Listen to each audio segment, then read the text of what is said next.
Welcome everyone, welcome students and few fellow lawyers. Great to have you all with us. This is the third mentorship session which we are having, and we will have many more. And we are really lucky this time to have Ms. Bhavya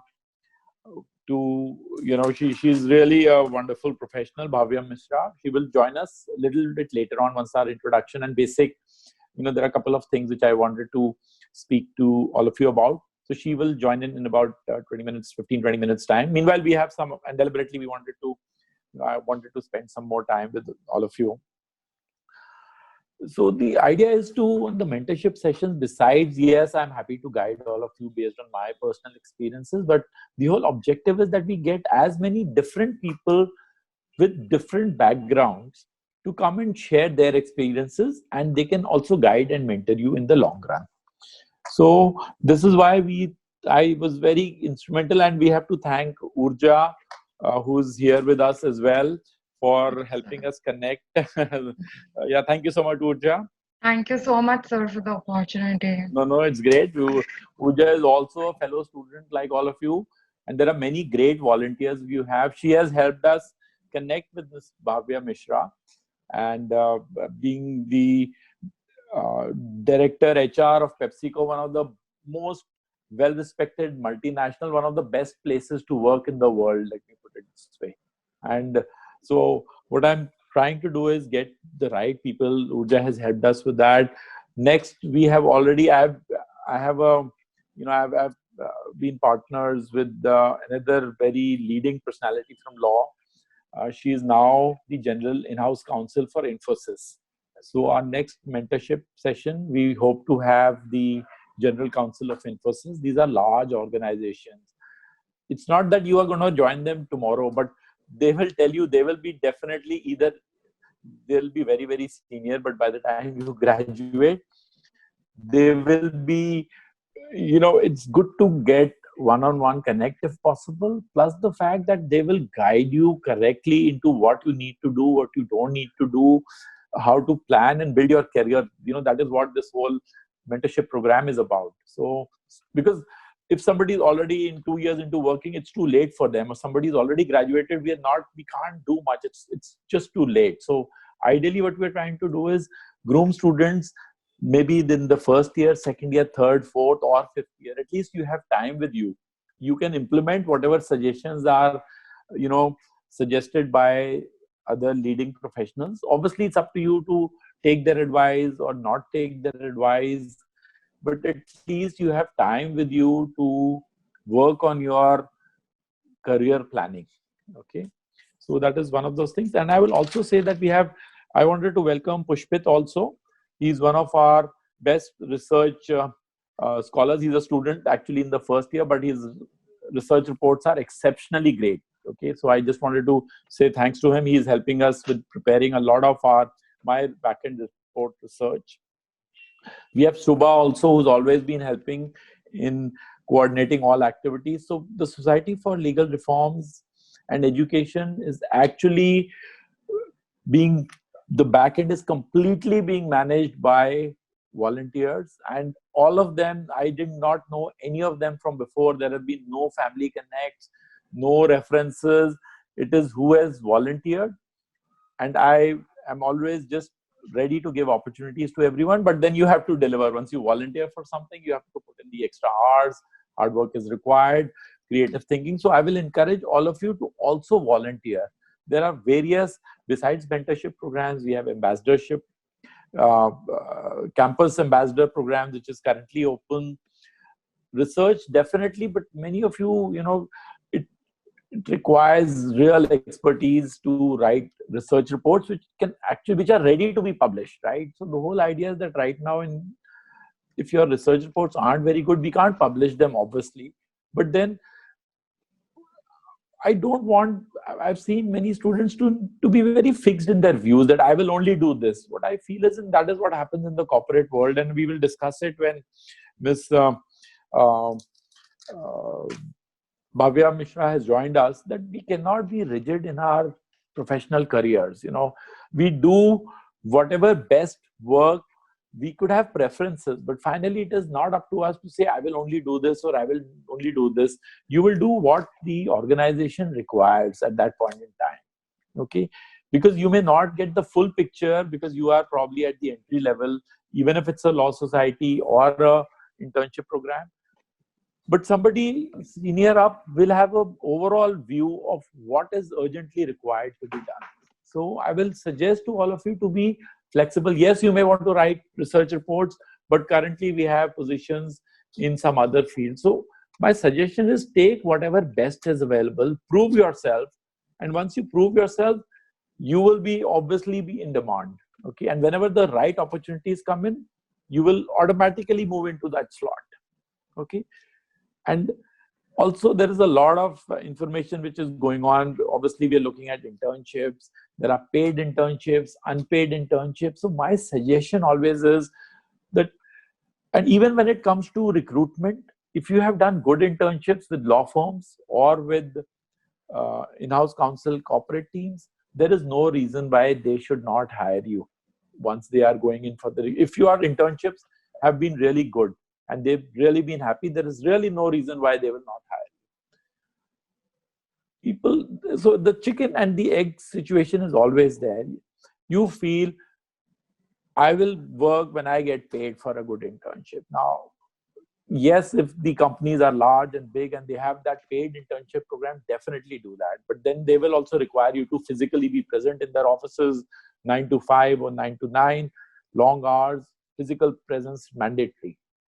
Virtual internships, you are obviously, it's a flexible system. You work from home. It is very, very difficult to monitor output unless it's just a very, clear parameters are there, which is very sometimes difficult to get done. So what I will suggest is, rather than, because see, we all find, even if it is for a job interview, you will say, somebody will say, okay, I'm giving you 8 lakhs CTC. Somebody will say my job value is 10 lakhs. So if you're good at it, and that is what happens of the advantages of working in a good organization. It is not just good salary, but you have a good system in place. I've worked with some of the best organizations in the world. American Express was one of them. Toshiba, I worked as a, I was doing in-house counsel work. There's a UK law firm in Dubai where I did about 1.5 to 2 years with them. You don't have to fight for money. It will automatically come. Okay, provided you prove to them that you are good at what you do.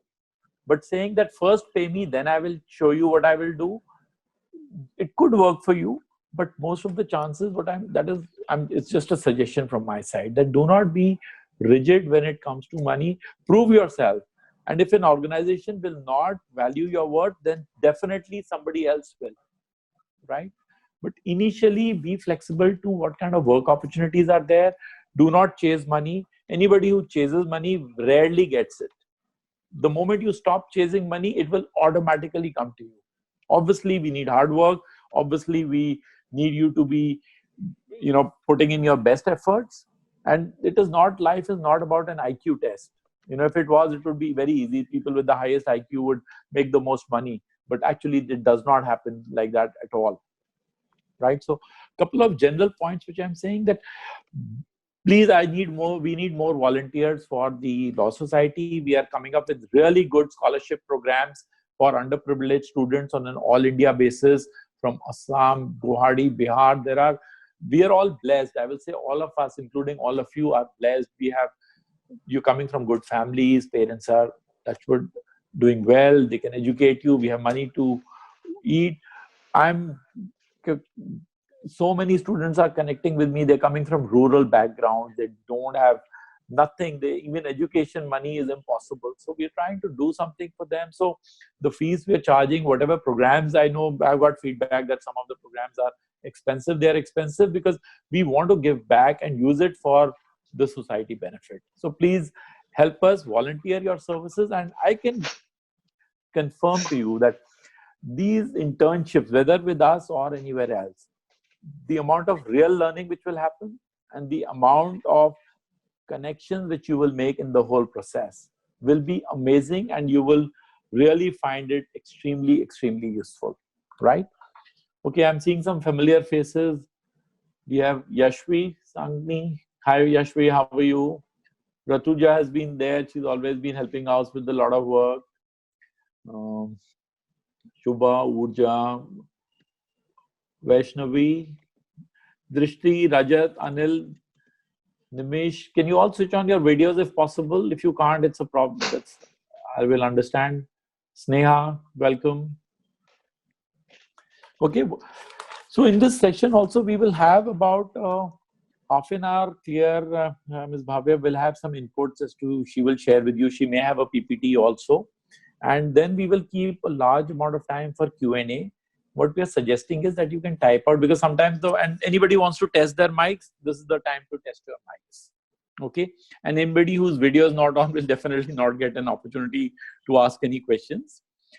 So we will take few questions, but you can also type in your questions, and Urja and Shubha will kind of coordinate.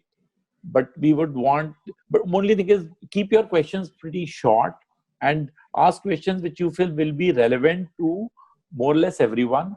And please also keep in mind that yes, um, the HR director is there of a large multinational company, but we are catering to within this audience also, and more people who will join us. We have not just lawyers, we also have MBA students, we have marketing students, we have finance students, we also have engineering background students within this small group.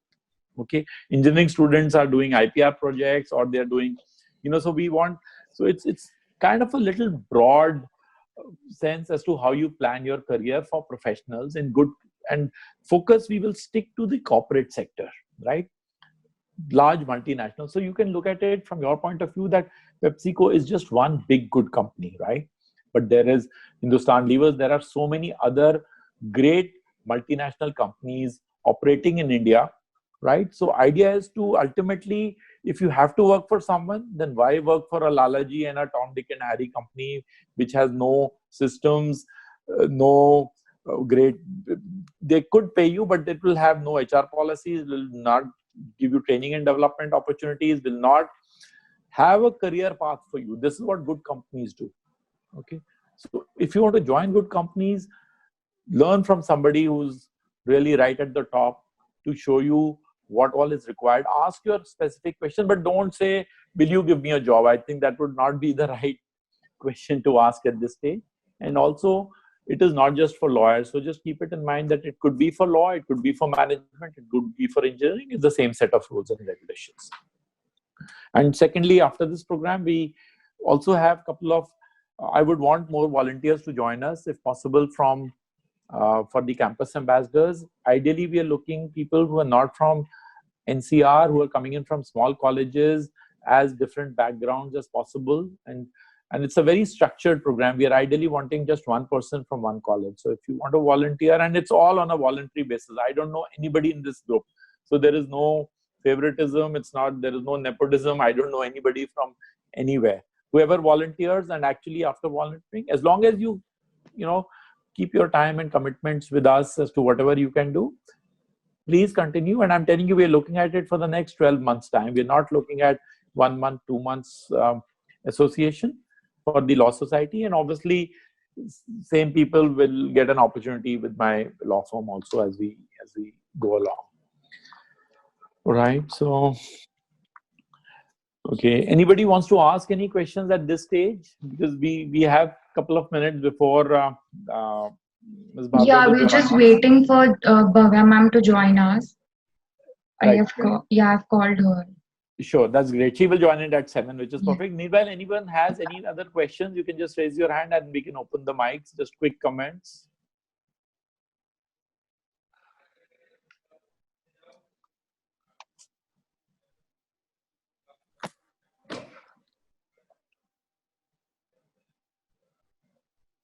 Okay, that's fine. Okay.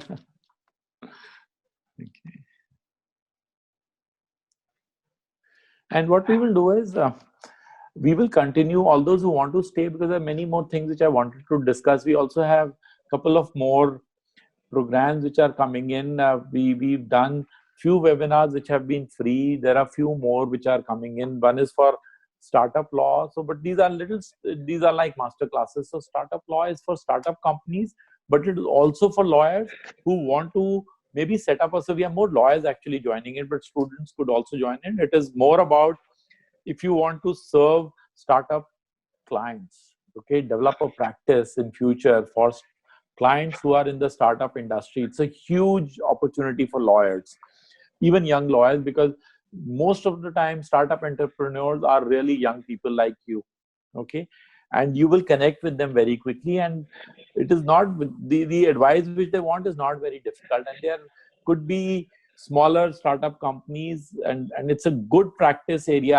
I've been in it for a while now, and they are really good niche, and startup clients could be anywhere in the country, so you don't have to be in Delhi and Mumbai only, or Bangalore or Hyderabad. You could be in Bihar, you could be in Odisha, in Assam, anywhere where the startup people are. Plus, with virtually the way we are doing, I've been managing my law firm for the last nearly about 7-8 years, completely virtually. In fact, most of my clients I've never met in my life physically.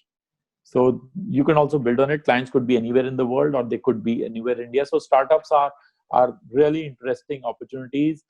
They are so this whole masterclass on startups will be what kind of requirements they have and how can you help them. And you don't even have to be lawyers to help them, believe me. Okay, they'll be happy to work with you. I do a lot of pro bono work. You could also start up by doing some pro bono work with them. Engage with them. By the time you graduate, they'll and their startup does well, they will be able to pay you, and you'll have a great working relationship with them, right? Okay. And once Miss Bhavya has completed her presentation and Q&A session is over, she will leave. I will still continue because it's like we have an opportunity. So all those who will have some time, I would want you to continue and not just quit off when she signs off, because there's many more things which we can discuss, which we are doing in terms of what all we are planning for the next few months' time. And I'm happy to take inputs from all of you. I feel bad not able to chat with all of you one on one, although the group WhatsApp groups and all, obviously we have made it very difficult for all of you by muting in many of you. But idea is that I do really want to interact with you, but time will always be short with all of us. But today I have set aside this whole evening. So after that, whoever wants to stay one on one on Zoom chat, we can continue.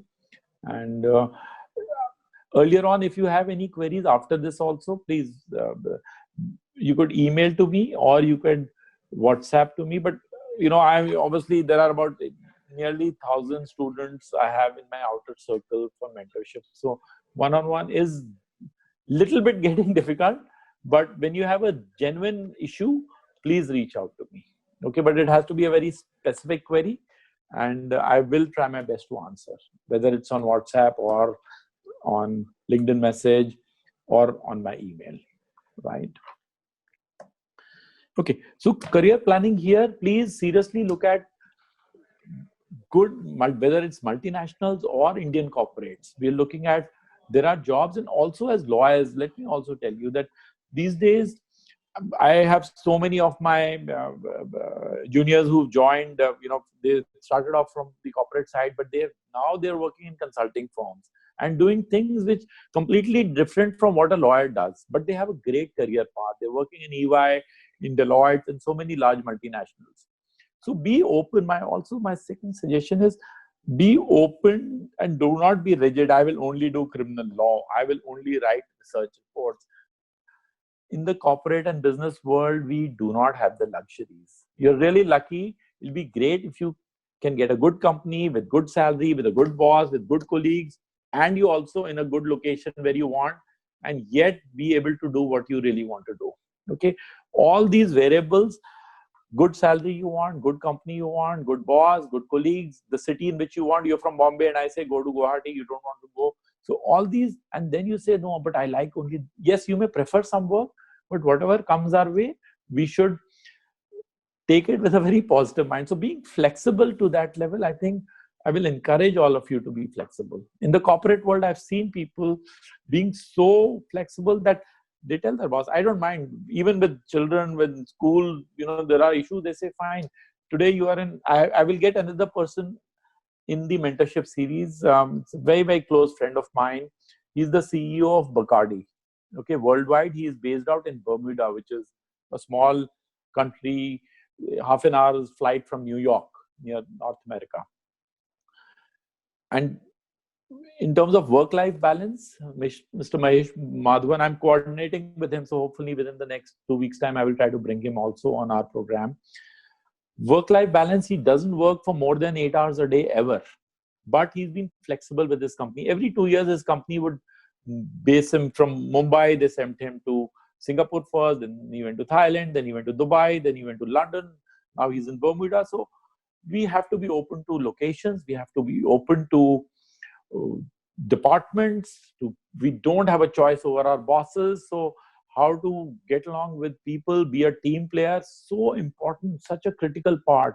Even things like, again, as I will come back to it, the attitude you have. So I'm saying these things, but I want you to hear them from other good professionals also who have really reached the top by their own effort. Like in PepsiCo also, Indrani Novi, she reached the highest level, right? Completely on her own. Similarly, Mr. Mahesh Madhavan, if you will Google him, you will find him in Bacardi as this is the liquor company, but he's the global CEO now, worldwide. Very few Indians have reached those top level positions. So, and I keep discussing with him that what you would want to guide. So we are working on a little bit of a white paper to give out to students what all is required from you besides just working hard and just getting good grades. Okay, so few pointers will be coming in. I think we should be having in about 5 minutes time, we should have Miss Bhavya joining us. Just to give her a brief background, she is also she's been with PepsiCo for I think more than 10 years or so. She was earlier with Bharti Retail and Walmart. She's an MBA by professional, MDI from Gurgaon, specializing in HR. She has done a program from France as well. She's originally from St. Stephen's College in Delhi, which is one of the top universities in Delhi. So she's really, and she's not just handling India role, but she's also handling Middle East and Asian countries and Southeast Asia. So it's a very powerful role with a company like Pepsi. And the idea is that the profile, it's Pepsi could be just one company, but if you look at those profile, this is the kind of profile the multinationals have. And what are they looking for when you will go out for jobs? And again, you don't have to work always in the legal departments. You'll be surprised that maybe you could do a company secretary course, you could maybe get additional qualifications in finance, marketing, anything.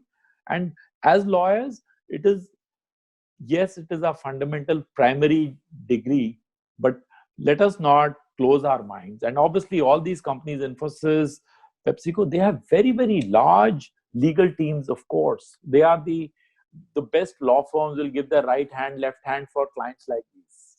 Okay? So, and they pay so phenomenally well, and the work is so out of this world. So, but not everybody will get an opportunity there, which is also true. So let's be realistic and balanced in our approach. Pooja, so I think another 5 minutes or so. Yeah, okay, great. Excellent.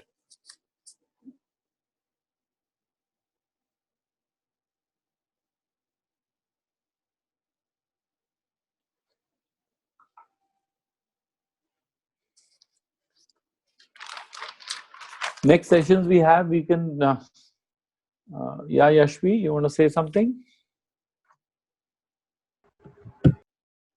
Yes, Yashvi.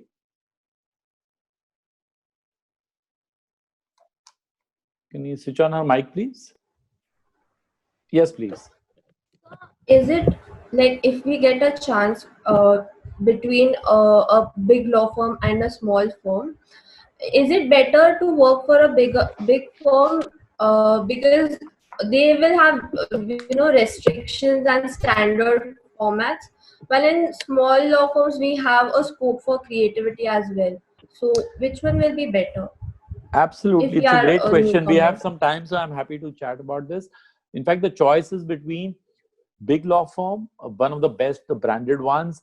Then we have the mid-sized ones, We also have very boutique, very small firms, and then we also have individual legal advisors working, whether in litigation or legal corporate advice also. There are so many people who just practice advisory work, but they're on their own. As an individual, they practice. Okay. So let me quickly answer this. There is no hard and fast rule what is best. It is what is best for you. I think that is the question. And in fact, I'm trying to make a matrix, and I will discuss this, that there are distinct advantages and disadvantages of each of these four categories. Okay. The big law firms are great, best for brand, they have systems. But at the junior most level, sometimes you are completely lost. Even in internships, a lot of youngsters I know, they are disappointed. They are happy to get the certificate and put them as a brand on their profiles and LinkedIn and all. But ideally speaking, the kind of work experience and exposure which you will get with a smaller law firm or a mid-sized one, or maybe a very individual person, will be probably be far more, in terms of learning, could be far more. So ideally, you should get an opportunity to work in all these four sectors over your next, if you have a 5-year program of law, you should have done your internships with all these four sections of law firm. Besides working with judges also, if you could do an internship, also with criminal and litigation lawyers and with civil litigation lawyers. So perfect fix would ideally be so that you get exposed to various things before you can start choosing and say, this is what I want.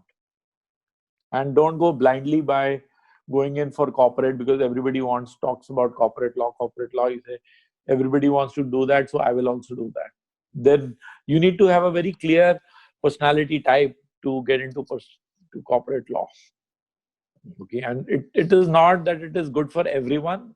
So you have to figure out what is good for you.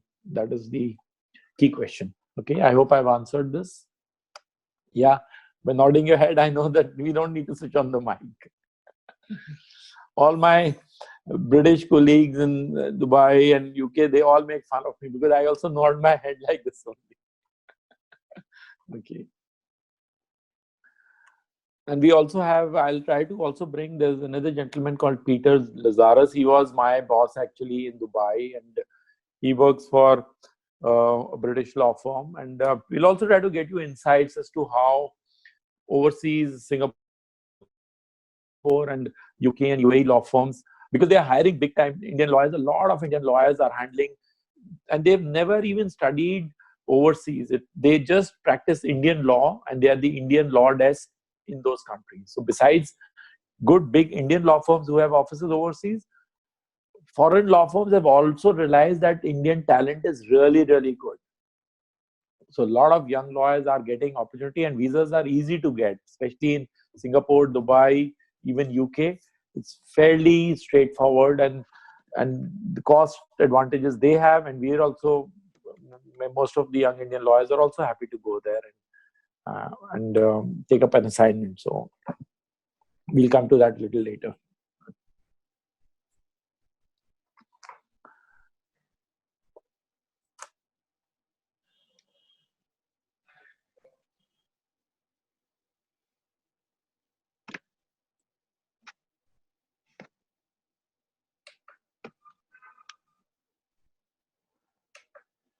Okay, I think a couple of more minutes, and thank you so much. I think you've all been waiting patiently, but my idea was we could have a little, 15-20 minute chat ourselves before we invite our chief guest. And even once she's left, as I've mentioned, we will, all those who want to stay on, and then I can have a more for one-on-one discussion with all of you as well. Parth, has Neeraj joined us? Shubha? Yes, sir, he's here. Neeraj is here? Okay. Fantastic. Thanks. I just wanted to check.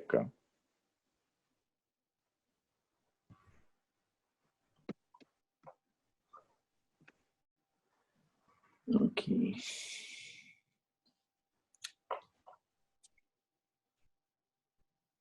Yeah, sir, I have spoken to her. She just messaged me that, she is joining in. Okay, fantastic.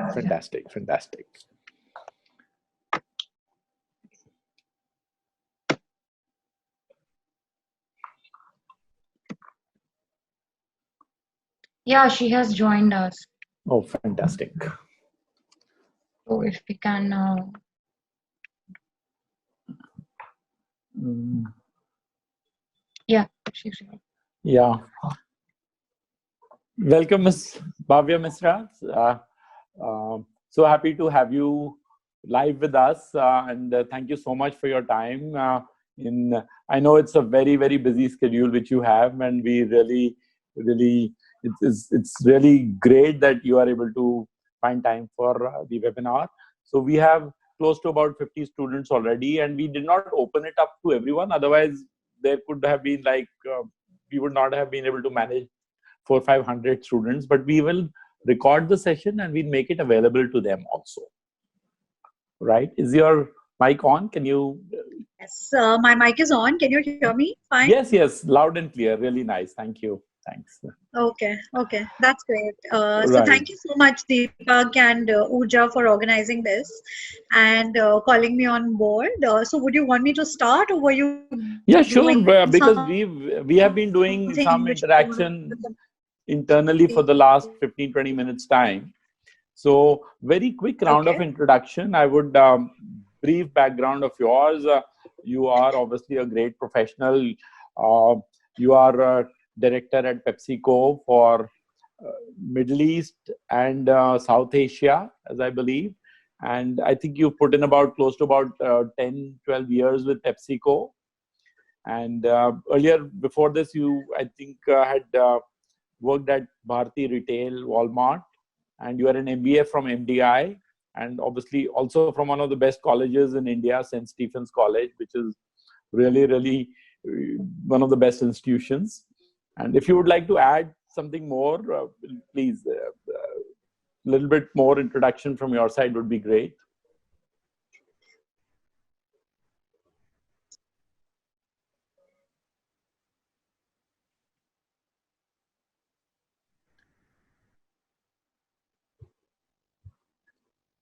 Yeah, Yes. Sure. Yeah. Sure. I was losing you in between. I don't know if it was just me or everybody, or my connectivity is not good. But okay. No, we Can can you hear hear you. me So fine? yes, absolutely fine. Please go ahead. Forum is yours. Just a little bit more background of yourself would be great for the young students.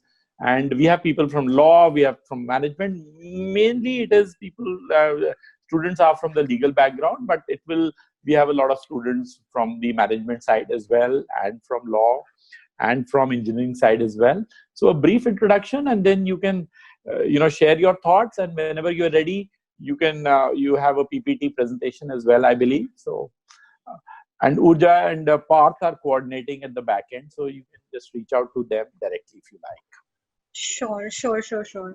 So, thank you, Deepak, and thank you, Urja, like I said, for organizing this and having me a part of this forum. I'm really grateful to both of you and very privileged to be here and to get an opportunity to talk to this group of students. So, thank you for that. Uh, and as I begin, so I have a presentation to share and I have some thoughts in my mind. But I think as all of you read the topic, it's such a broad topic that you can pretty much talk about anything. So I'm going to share what I have in mind, and whatever comments you have, or if there's something that you want to say while I'm talking, I would encourage you to use the chat feature. There is a chat feature on the bottom, where you can write your thoughts, or also any questions if you may have. You can keep typing there, and then towards the end we'll also have some question and answers. And there's just one disclaimer, actually two disclaimers, which I want to talk about before I start. The first one is that everything that I'm sharing here is my personal experience and what I feel. So it's not a philosophy of PepsiCo that I'm sharing. However, if you do have any questions on specifically PepsiCo, I can also talk about that, and I'll be very happy to talk about that because I've worked there for a very long time. So that's really the first thing. And the second thing is that these are things that I have learned. So there is nothing that's right or wrong. So I have a point of view, and somebody else, or maybe you yourself, may have a completely different point of view, which can be equally valid. So that's the other disclaimer that I had. So don't think that anything that I'm sharing is really cast in stone, because it is something that I have observed. And when Deepak and Uja, they reached out to me, so I thought it might be worth the while to share with you. So those are the two things that I wanted to kind of share right at the start with you. And what I'm going to do is that I'm going to share my screen with you, which has a presentation, but it's more, like I said, a guiding presentation, and I'm going to keep talking. And if anybody wants to say anything, you can raise your hand, you can chat, message me, or unmute yourself and talk if that's what you want. You also have reactions at the bottom, where you can show your reactions depending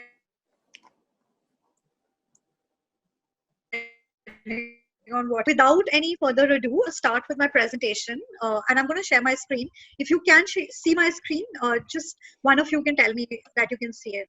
Just 1 second. Can you see my screen? Yes, yes, we can see your screen. Okay, that's great. So, digging right into it, I'm trying to change the slide, but it's not changing. So, as you know, whenever you want to do anything, technology is the first thing that doesn't work for you. So, that's true for all sessions that I have done, attended, everything. Okay, so so don't worry. Just give me a second. Can you still see my screen? Yes, Yes, Okay. Can yes. you see it in the full screen mode, like the full screen is the presentation? yes. Okay, Yeah. that's good. Okay, so let's start. So, like Deepak was saying, I should introduce myself. So, I think a lot of what I wanted to say he's already said. But just to add to that, I think Deepak already spoke about PepsiCo. So, a little different from a lot of people of my generation. I think I've spent a long time in PepsiCo. And to be very honest with you, that's one of the first things that I want to talk about. I have found no reason to leave my organization. It's been great. And every single time that I have thought that, I want to do something different, what are the reasons that you leave a company, right? You could leave it because you're not enjoying your work, or you're not getting enough money, you don't have good colleagues to work with, you're not learning enough. Any of these reasons that I have mentioned to you, none of these reasons have been true for me. So I never found a reason to leave, frankly speaking. And it's been a great journey with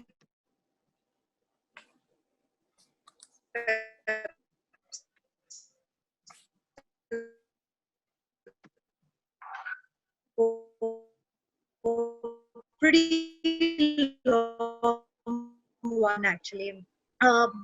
However, I joined PepsiCo back in 2007, and at that point in time was just entering India and had just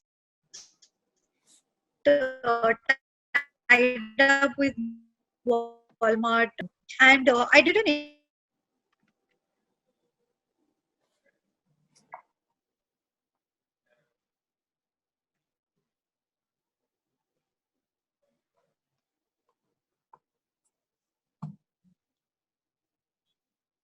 I think Parth, you should unmute her. Yeah, I think by mistake. Yeah, sorry. Hello? Yeah, yeah. So Hello? please Can you carry on. still see me? Yes, Hello? yes. Please carry on. I think I got disconnected in between, and I'm not sure if you can see my screen again. We We can, can we see can. it, yeah.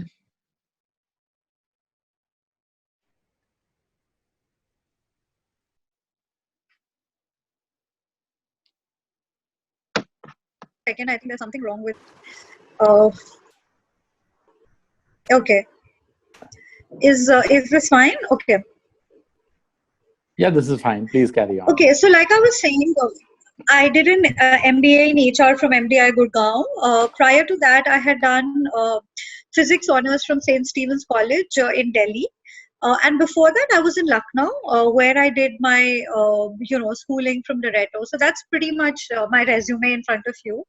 And then if I have to talk about myself in terms of, how would you identify me, or how would I myself identify myself? These are some words that I'd like to use about myself. So I'm passionate, I'm creative, I'm persevering. If I take up something, then I want to do it till the end. I love taking up challenges. I get bored very easily. I'm extremely optimistic. So whatever happens, I'm pretty much positive about most things. And I am fairly confident, through the course of my life, I have been all of these things that I've mentioned here, and only build on these strengths that I have. So that was a bit of introduction about me. Like I said, very, very happy and grateful to be here and to meet all of you. Okay. Uh, so, like I said, without spending much more time on the background, I do want to start with, what I actually wanted to talk about. And like I said, what I have tried to do is capture some of the learnings that I have had in my journey of, working in the corporate. Feel free to interrupt, to challenge me, to say that you don't think this is right, because everything is equally valid. All points of views are correct. That's what we're going to do. Let's have a discussion if you want. Okay. So the first thing, and since I was going to speak for all of you who are mostly students, right? So the first thing that I thought was that what is the big difference between when we used to study versus when we work, right? This is a big difference. No matter how cliched it sounds, no matter how silly or small or not useful it sounds, but it is very relevant, trust me. So when you're a student, it's about giving your exams, it's about studying for yourself, it's about getting your own marks, it's about having a target for yourself, which is, okay, I want to clear CLAT, I want to get through the best college, I want to get the best job possible. It's about you and yourself, right? Whereas as you start working in the corporate, you slowly realize, and it doesn't depend on the size of the corporate, it doesn't depend on the size of the organization, whether you're working in a law firm, whether you're working in a corporate organization, it's pretty much the same. You are, trust me, almost always going to work in a team. Almost always. So, what does that mean? What are the differences that happen when you work for yourself and when you work in a team? So since all of you are there, and I've also been a student once, so I do want to check if all of you are awake and listening to what I'm saying. So why don't you just type in the chat, what do you think are the differences when you work for yourself alone or when you work for a team or work as a part of a team? Why don't you write in chat, and I'm going to also read it in parallel. All of you have That's access to chat. There is a strip at the bottom which has chat written there, right? This is great. You are conducting a workshop simultaneously. This is really nice. We do a lot of these at work. So, yeah. Excellent. Oh, I think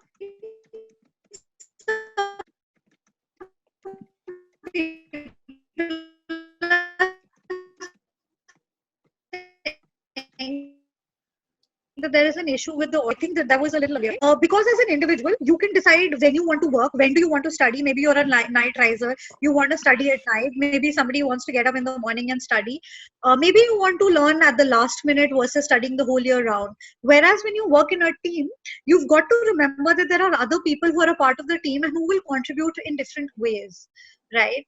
And then Urja herself says, in a team, you have many perspectives. That's absolutely right. Diversity is extremely critical. And that's what Pallavi said as well. Varun says that we have to work together without a sense of competition, then as a team. So that's true. While you could be competing with other teams. So remember that. I mean, you are competing in a corporate also. It's not like you're not competing, you don't have to do well. But it's a lot of you who are working together to win. And Ritik says the most prominent thing is that in a team, you have support both physically and mentally, but individually you got stress and other things to support you. Fair. Working in a team, you have to take everyone together. It's not about taking the credit, it's about presenting united front and best work. So that's true. And as I'm reading some of these messages, and thank you for your participation, all of you, I think all of these things are really true. But what happens is that because we've studied for so long in a certain setup where we work for ourselves, subconsciously we know these things, but to put them in practice becomes very difficult. As soon as you come to the workplace, following this way becomes very difficult, internalizing it very difficult, is very difficult, which is why I thought of putting this right here. And we have a lot many more responses in terms of listening to others' perspectives. There's probability to learn from others, and we come out with the best possible solution. So the last one is an interesting thing, when you say that we come out with the best possible solution. There are effective teams and there are ineffective teams. It's not always, easy to come out with a very good solution in a team. But yes, that is the desirable output that exists. So So thank you all of you actually for sharing your views, and I think very relevant. Like I said, once you start your work, remember these things and remember to internalize them. They're not just things that you read on a presentation, but they are things that will play out for you as you start working. Okay. The second thing that I wanted to talk about was that when you're in college or when you're in school and when we're studying, right? You choose your friends. You choose who you want to talk to. Sometimes you can even choose your teachers. You can choose your college to say, okay, I want to go here. I don't want to go there.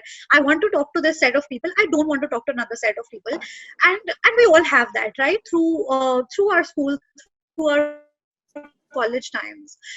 I think another thing that you should reflect on is that as you start working at different stages of your work life, you will never, trust me, never be able to choose who are the people that you work with. So you can't choose your boss, you cannot choose your peers, you cannot choose, the team that you have. Maybe you can recruit the team that you have, but that's not always going to be there because people leave and new people come in. Sometimes you move into a new role, you get people who the previous person had recruited, and your peers. You never choose those people. So you've got to learn to work with a set of people who you may or may not like, who you may not always get along with. But remember that when you're working, the idea is not actually to become friends with people. That's not the objective that you have. You don't have to become everybody's friends. You don't have to share, what's going on in your heart with everybody. Of course, you have a few people who you want to be very candid with, who you want to talk to all of the time, but that's not your objective. There is a working relationship that you have to build with everything, everybody who is in the network that is relevant to you. So that's very important. You cannot build a network of only people who you like when you're working. So, this is another thing that I have found really useful through the years, because when immediately after college you start working, you have a tendency to kind of pick out the kind of people who are your friends, who you want to talk to, who you want to share your life with, but that's not the objective at the workplace. So have that at the back of your mind, and just remember this. Okay, so my technology as usual is playing up again. Okay, so yeah. Okay. This third one actually is my favorite. Whenever I speak to anybody within my organization or outside, and especially to youngsters, I talk about this, which is that don't confuse information with insights. Don't confuse information with wisdom. What does that mean? So obviously, as millennials and obviously young millennials, all of us are millennials, but you're obviously much younger millennials, right?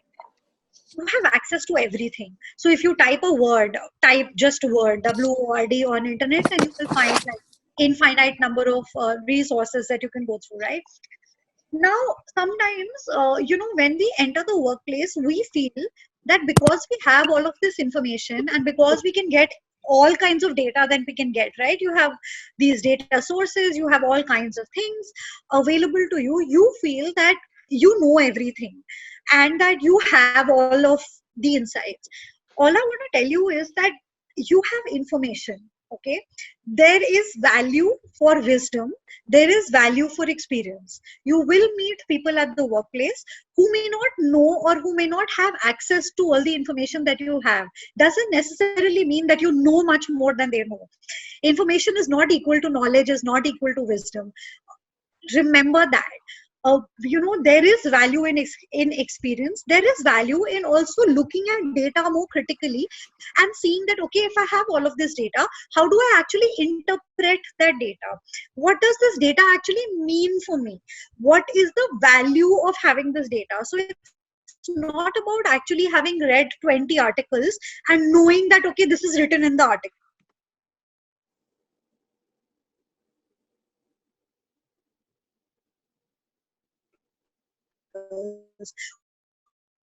What does it mean when you read all of that? Work that you're doing, it's not relevant to that. It pretty much applies everywhere. So, remember, don't confuse information with insights. Don't confuse data with wisdom, right? So that was the next thing. Moving on.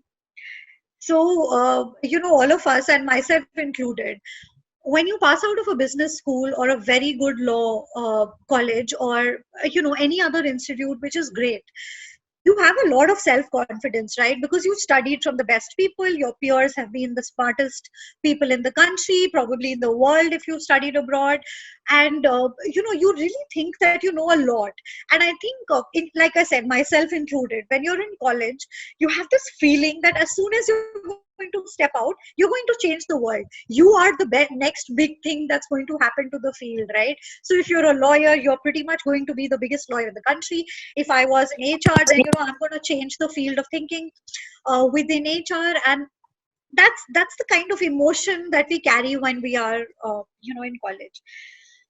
What I want to emphasize is that when you're entering the workplace, again, irrespective of field, irrespective of the kind of college that you're coming from, first listen. First, try to understand what already exists. First, try to understand what people are doing and why are they doing it, and then talk. So there are lots of opportunities that you will get in your career through the course of your career to talk and to do things and to make an impact. Just when you enter the workplace, the first focus should be on learning. There is a reason that people are doing things in the way that they're doing it. And again, don't think that I'm saying that everything that people are doing is the right thing. Maybe you have better ideas. Maybe you have, transformational ways of doing things that are being done in not so good ways, probably. However, there is value in understanding why people are doing things that they are doing. There is value in understanding what was the context, what was the background, what are the things that people have done in the past and have not been successful. So what are the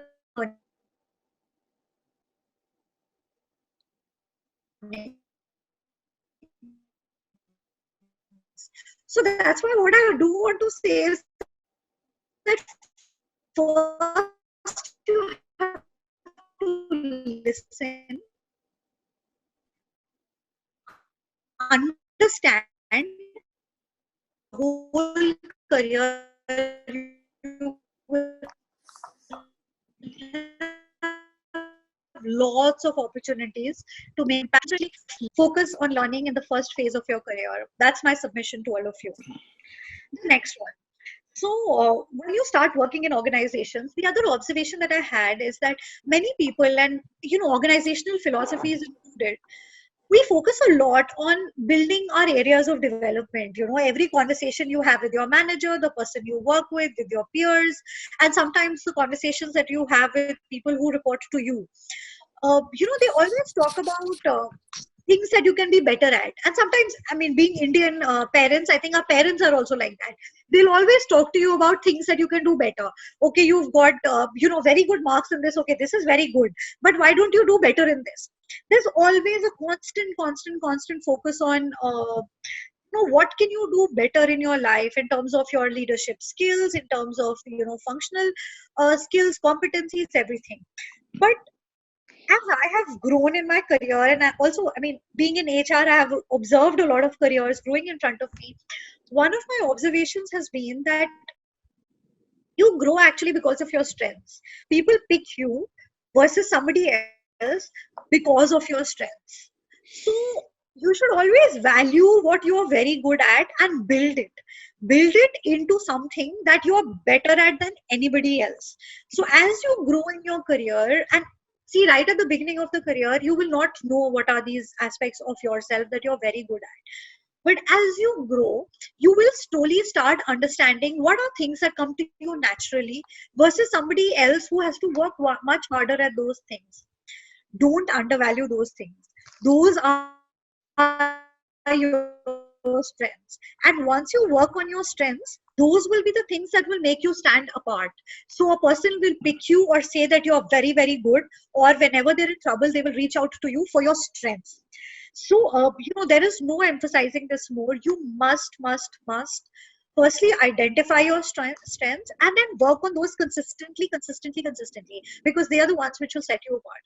Now, coming to weaknesses, there is no doubt that you should work on your weaknesses, but you should work on them to the extent that they don't become your derailers. So my personal belief, and like I said, this is my own belief, and what I have observed with other people as well, something which is your true weakness is not going to become your strength just because you work on it. It is something that you're probably not very good at. You will work on it and you will become much better at it, of course. but you should work on it with the objective that it should not become a derailer in your career, right? However, you should constantly focus on your strengths, and they are the ones who will differentiate you from everybody else, in terms of saying, okay, this person is really good at this, and if I have this as a problem, let me refer to this person. And again, I mean, this is irrespective of fields, irrespective of the kind of organizations that you work for, irrespective of the kind of people that you work with. uh, so this is what I have observed, and I was just wondering if all of you are still awake, and if you are, I just thought, I've spoken for about 10 minutes now. I just wanted to get a quick sense of, do you guys relate to the stuff that I'm talking about? Is there something that you want to say? Any thoughts that you want to share? Again, you have the chat, so why don't you go up there and write something for me? No, it is absolutely interesting what you are saying, and the way I think it's really, really good that you are opening up and from your personal beliefs and experiences, because this stuff they will not find anywhere in any book, right? So I think you're absolutely bang on target, and everyone is wide awake. Please. No, I'll tell you what. So, like I said, I've myself been a student for many years, and then after that, over the years in the corporates, at least interacting with students is one of my areas of interest. So I've done that a lot, and I'm aware Excellent. of everything that goes on in the minds of students. So yeah, so I was just wondering, if there's any personal experience, anything that any of you want to share, so you can either put it down in the chat, or come unmute yourself and talk about it. So I'll just wait for a couple of minutes and encourage one of you to talk. Sure, I think Pushpit has something to say. Oh yeah, I just saw. No, Pushpit, we can switch on his mic and he can. Actually, Yeah. only thing is that I would really be great if we complete, because we want to have a proper Q&A session for sure at the end. So whichever way you prefer, you want to, they can ask questions. We can switch on all the mics, whatever you prefer. No, we can do a Q&A at the end as well, Deepak. I think that's also a great idea. I just thought that it's good to, get some thoughts about what children are feeling at this stage as well itself. So Pushpit has asked me about, what are HR people looking for in candidates. So don't worry about it. I'll come to that in my presentation as well. I will answer your question, Pushpit, and if I don't answer it, just remind me, I will. And then I can see Shubha is saying that, she agrees with what I'm saying. And also she's saying that also working on your weaknesses, which have the potential to become your strength, should be considered. Yes, absolutely. So, like I said, see, I think in the journey of your career, right, the most important thing is to reflect, on yourself. You will get feedback from a lot of people, no? Sometimes from your subordinates as well. But the most important reflections come from yourself. So, your strengths, your weaknesses, what are the things that you want to work on are completely your own reflections. And while you get all of the feedback, it's up to you to decide what of the feedback is valid and what you want to work on, versus, what feedback is good to hear, but, you have a different point of view. So always remember to have your own point of view and share it wherever required, right? So I agree with you, Shubha. And then I think Tanya was saying that, she agrees with what I'm saying. Okay, so let me move on. Okay, so again, this is something that looks really obvious, right? Keep learning. I'll tell you why I'm saying this. Because you guys are students, so obviously, I mean, to you it must be obvious ki, obviously we have to keep learning. But being a professional, and once you start working, you get so engrossed in the work that you do that sometimes you forget that you also have to invest in yourself. And by learning, I don't only mean that, okay, you have to attend a program. It's not only about that. It's about reading up what is available online, watching videos, probably sometimes enrolling yourself for a course, understanding what's latest in your field, all of that put together. And I'll tell you why. Because the times that we exist in, they're so different from all of the previous generations that have existed, because the kind of jobs, the kind of roles that exist today will not be the roles that will exist tomorrow, because of the onslaught of technology, because of automation, digitization, the roles of the future will look very different from the roles that exist today. Most of the jobs that we do will not have the same shape and form that we have today. So if as a professional you don't invest in yourself and don't take out the time to actually learn something different, you will probably be outdated. You will not know what is happening around because you will spend your time doing in the job of today, putting your complete time from whatever hours you work, and I'm not judging anybody on that, but whatever time you decide to work in, you will just spend your time in that time. And it's like saying that I think it happened to our parents generation, and sometimes we've had a good laugh at our parents when they were not able to operate a computer or a laptop, or later on a touch screen phone, right? Trust me, we will be in the same situation some years from now, when the technologies that will come in, when the kind of work that exists will be completely different. So exactly what you saw your parents go through, we will also go through. Remember what you have seen them, what you have seen happening, and that exactly will happen to you. It may not be in the same shape or form. It's not like a new laptop will happen, but it will be far more fundamental. The kind of work that you do, the kind of work that a robot can do for you, or the kind of work that a bot can do for you, will take up a lot of the work that we are doing. So what will actually we do? And then that means that we have to invest ourselves in learning skills and doing things which are very different from what we are doing today, and which is why this is important. So it's not just to say that, okay, be a lifelong student and just cliched like that. It is important for you to survive, and you will not survive. You guys are people who are starting out their careers now, and the world, I mean, it's funny because we're talking in the times of COVID, and already the ways of working, if I look at corporates, has completely changed. If it was if this talk was happening, and I used to do so many of these, if this talk was happening 4 months ago, we would be sitting face to face, in one location, and we would be talking to each other. So much changed only in the last 2 months with all of this happening. And in the future there will be much more of that, and not just for this reason, but for many other reasons of digitization, newer technologies, which is why to survive you have to keep learning, and it's not a good to do thing to say that yes, I enjoy reading and hence I'm reading. So that's not the point. The point is that to have a successful career, you need to keep learning. Okay, so this is my last sort of point in this section. And what I did want to talk about, and this is something actually which is not my own thought, I have to admit. This is a thought that when I was an intern, somebody had told me this, and I have carried it since then and also practiced it, to be very honest with you. So career is not a sprint, it is a marathon. Uh, let me try and understand from all of you. Do people know what is the difference between a sprint and a marathon? So again, why don't you go to your chat and tell me what is the difference between a sprint and a marathon?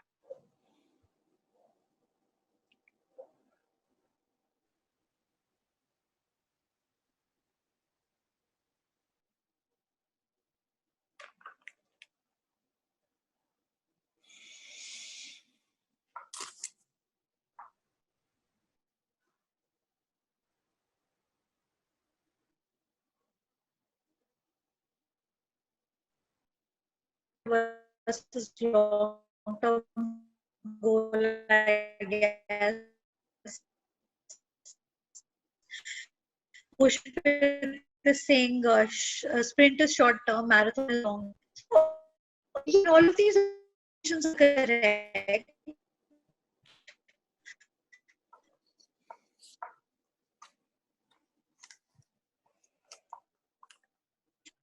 First, that is what a sprint is, right? What is a marathon?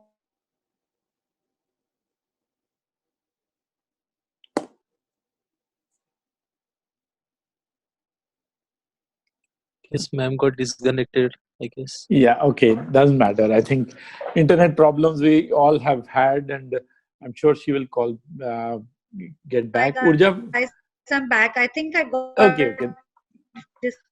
that's fine. Welcome back. Yeah, I'm so sorry. sorry, I don't know why my internet. Let me just see. I'll share my screen again. I'm really sorry.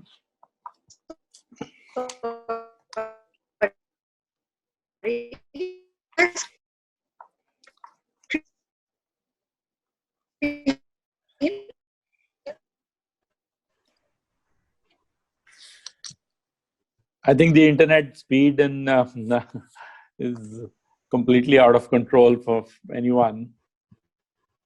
Can you see my screen?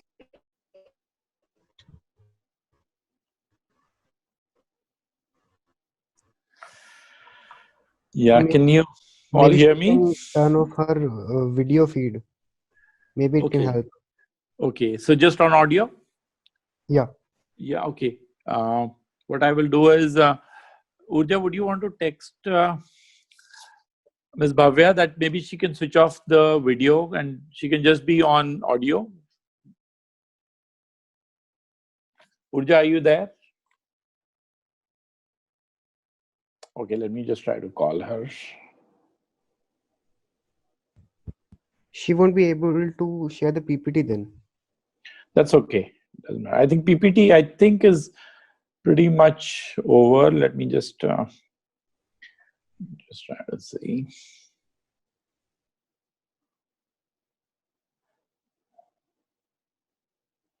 I'm just trying to call her. Just give me a minute, please. Everyone stay on, don't go anywhere. We'll try to fix this. Hi guys, I'm sorry about the internet. It's really not That's in my all right. control. I think audio should be good for the time being. I think if you can. Yeah, I just switched off my video Yeah, so that you know. Is that better? yeah, this is fine.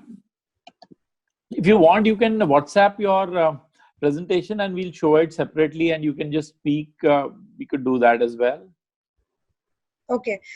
Okay. So if I get if I get connected again, that's what I'm going to do.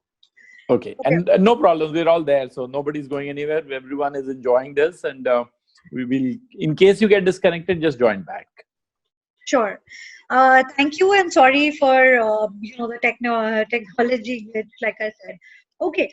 So I was talking about career being a marathon and not a sprint. So like I was saying, a sprint is something where you put all your energy and run the fastest you can because it's a short distance run and you just want to finish it the fastest possible that you can. Right? That's what a sprint is. Whereas what is a marathon? In a marathon, you have to run for 42 kilometers. What does that mean? To run in a marathon, you have to prepare yourself over a period of time. You have to conserve your energy at all points in time. Goal is and ensure that that happens rather than just running and finishing it immediately. So that is the big difference. And if you look at a career, most of us, if you want to work till the time you retire, retirement typical age in India is around 58. Lawyers obviously work till much after than that, but if you're working in a corporate organization, you will most likely work till you're. So, let's say you start work at 23, 25, whatever age you finish your studies, and then if you start working, you have to work for many, many, many years. What does that mean? It means that you cannot put all of your energy in the first year of your working or in the first 5 years of your working because you have to work these years. You have to pace yourself. It means that there will be times in your careers when you will do much better than others. There will be times in your career when you will probably not do as well as the others. But it is a long distance run. So the important thing is to keep running and to sustain your energy for the long run. To say that I am going to run till the end and I'm going to ensure that I do the best that I can. And in that sense, it's not about comparing yourself to another person. It is about saying what is my journey that I want to undertake in this career. It's not Right. like I want to run the shortest possible distance and beat everybody else. I want to run my own run and I'm going to sustain myself for all of this time that I need to run. So that is the difference between running a short distance run and a long distance run. Bhavya, can I just interrupt? I think Yes, absolutely. if you switch off the video completely and just be on audio, I think that'll be better, because I think we'll get a much clearer signal on your voice then. Sure. Would that be Deepak, okay? just quickly wanted to check. So, are you not able to hear me clearly right Actually, now? it is just dropping. The internet is really, I think, Okay. unstable is the word I will use. So, Okay, no problem. So, okay, I'll just try to walk over to another, place and try to put my yeah, it laptop happens. there. Maybe, yeah. Within the apartment, if you could, probably sometimes we could just move to a different location.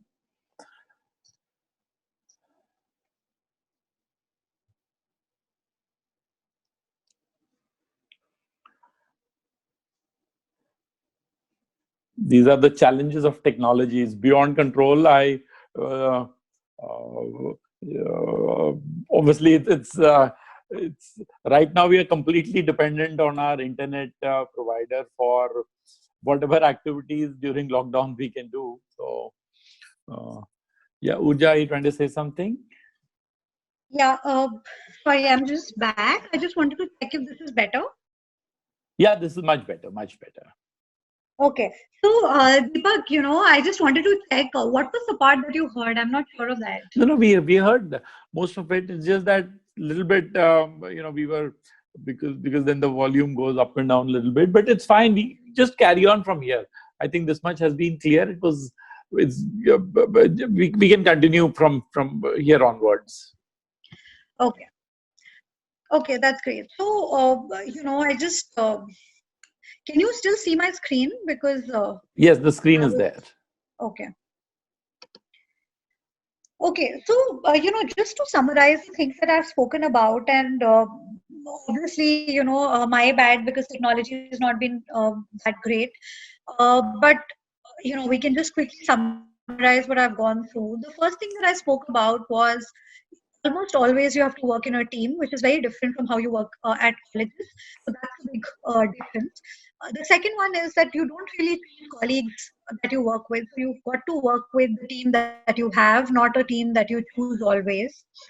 The third thing is about wanting to learn all of the time in your life, and that is for survival. It's not just for a good to do thing. The next thing is about listening before you talk, learning before you actually can impact anything.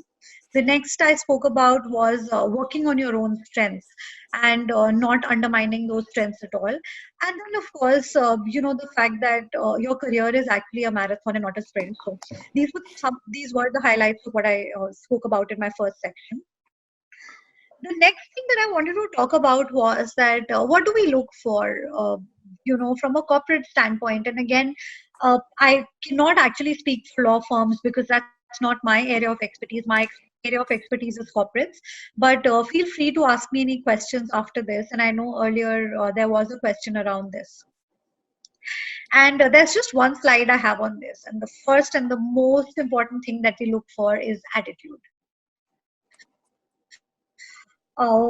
This actually by far outranks everything else that we look for. Attitude is really, really, really important. And, you would not believe it, but we can see much more of it in an interview than you think we can.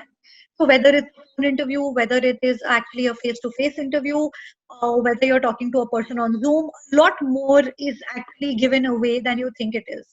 When you try to answer questions, try to talk about your own experiences, you give away a lot more than you actually think. So it is the most important thing that we look for in terms of having a positive attitude, in terms of having actually reflected on whatever has happened to you, in the way that you have dealt with the problems that you have gone through in your life or in your professional work. What is the way that you have emerged as a student? How have you done? Because if you really look at it, I mean, while grades and the kind of pedigree that you come from is important, and I'm not taking away from that, and by no means am I saying that studying is not important or grades are not important, but all I'm saying is that in this world of today, a lot of that is given, that you would have good marks, you would have come from good institutes, but what is attitude that you're bringing to the table is much, much, much more important than everything else. And some of the things that form that, and what is it that we actually look for?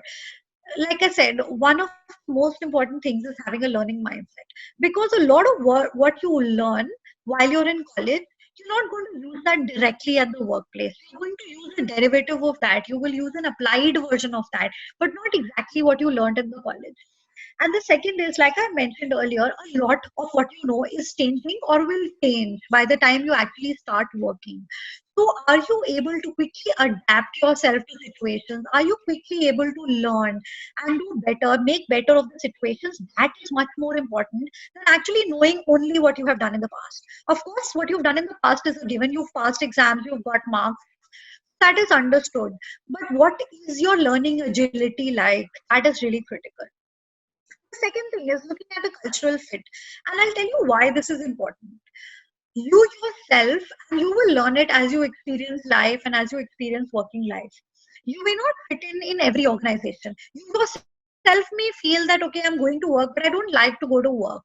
So take my example. I have lasted all of these years in PepsiCo because I feel a natural cultural fit.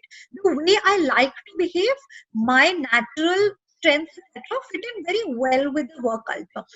And of course, I'm not saying that you cannot work in a place where all of this is not aligned, but those kind of places, if you decide to work for, you will use up much more of your energy to actually do the same amount of work, because you'll constantly feel like, oh, but I don't want to do this, but I want to do it like this, but I'm not able to. I want to say this, but I'm not able to say this.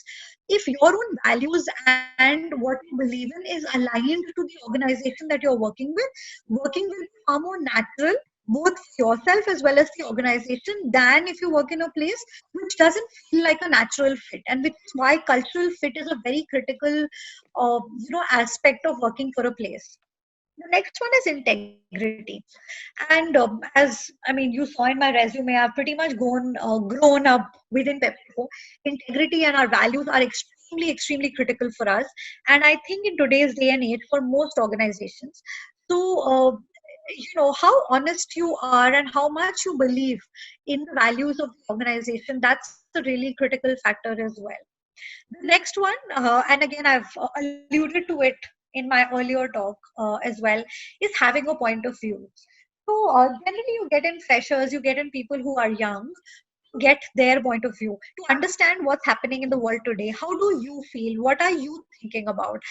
And which is why, if you are the person who I am recruiting, it's important that you bring that to the table, right? So it's important to share your point of view. And again, I'm not saying that you have to be brash about it or you have to be rude about it. There's always a way.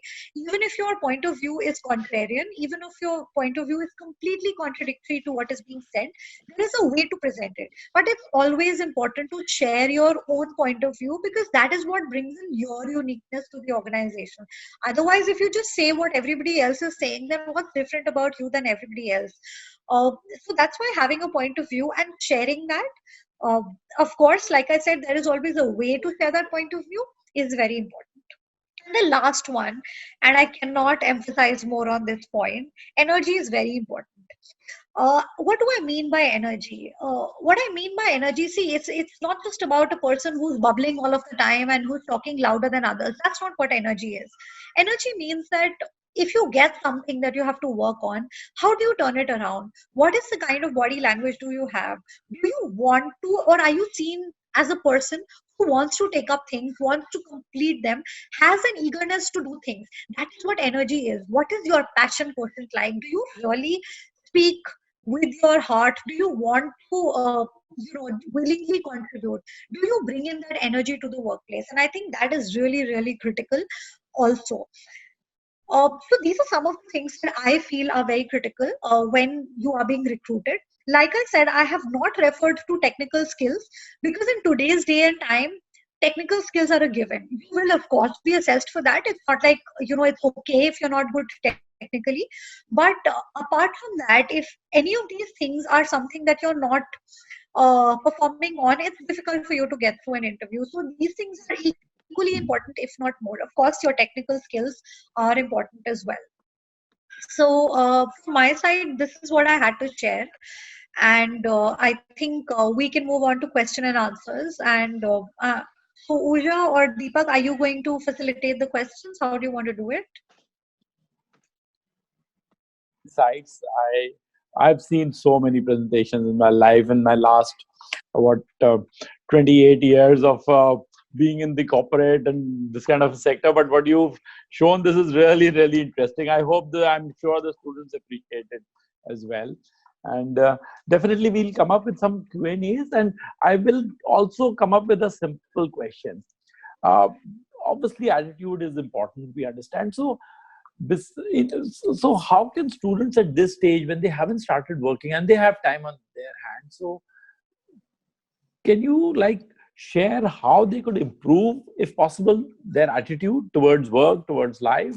Is there something you'd like to comment on that? So, Deepak, again, I'll tell you what I feel, okay? And it may or may not be politically correct, because I'm going to tell you what I genuinely feel. I think attitude is a lot about also being yourself. A lot of the times when you actually meet people in interviews, they're actually trying to be somebody else. And they're trying to be a picture of a very good corporate person. You know what I mean? I think instead of that, if you be who you are and you actually showcase what your own strengths are, what your own vulnerabilities are, it is much more important than actually trying to be a picture of a corporate person. Yeah. To be yourself, I guess, is that what you're Yes, be saying? Be yourself. yourself. And exactly. And in terms of actually building your attitude, I think a lot of things that also show, go to show that you are an enthusiastic person, energetic person who likes to learn, talks about what are the things that you've done in the past when you had free time. So, for example, this is going on right now, right? So, Deepak is organizing this with Urja's help. So, if I look at Urja, she's taken the initiative to actually go out and organize this at this kind of a time. So, that's a positive thing. If there's anything else that you've done in your community as a part of your college, so it's not about anything that you've done which is big or small, but anything that you thought about yourself and that you actually did. Those kind of things are critical. Plus, how have you spent the time to build your own skills, to invest in yourself? Thirdly, how well do you know yourself? Because a lot of times, like I said, we are trying to be the picture of somebody else. But that's not what you're there for, right? If I recruit you, if I recruit a Deepak, I will recruit Deepak because being Deepak, right? Not for being Bhavya. And if somebody wants to recruit Bhavya, then they're going to recruit me. So I think honesty is really important in interviews. The second, the other thing, in fact, that I see a lot in students is that you like to talk about things which you've not done. So a lot of interviews these days, and that's it's actually been for quite some time. A fashionable thing is competency-based interviews, which means that I would want to talk about something that you did in the past, and I'll try to take you through the whole experience, right? Now, unless and until actually you've done it yourself, unless you actually went through what you're talking about, you will not be able to do justice to that. So, like I said, a phone conversation, Zoom interview, or of course a face-to-face interview, they say much more about you than you actually think. You think, okay, I said all the right things, and I said exactly the same things that my friend said. Why did he or she get through and I didn't? Probably the way the person said that versus what you said, probably the body language, probably the Right. tone of how you were speaking is equally important as the content is, right?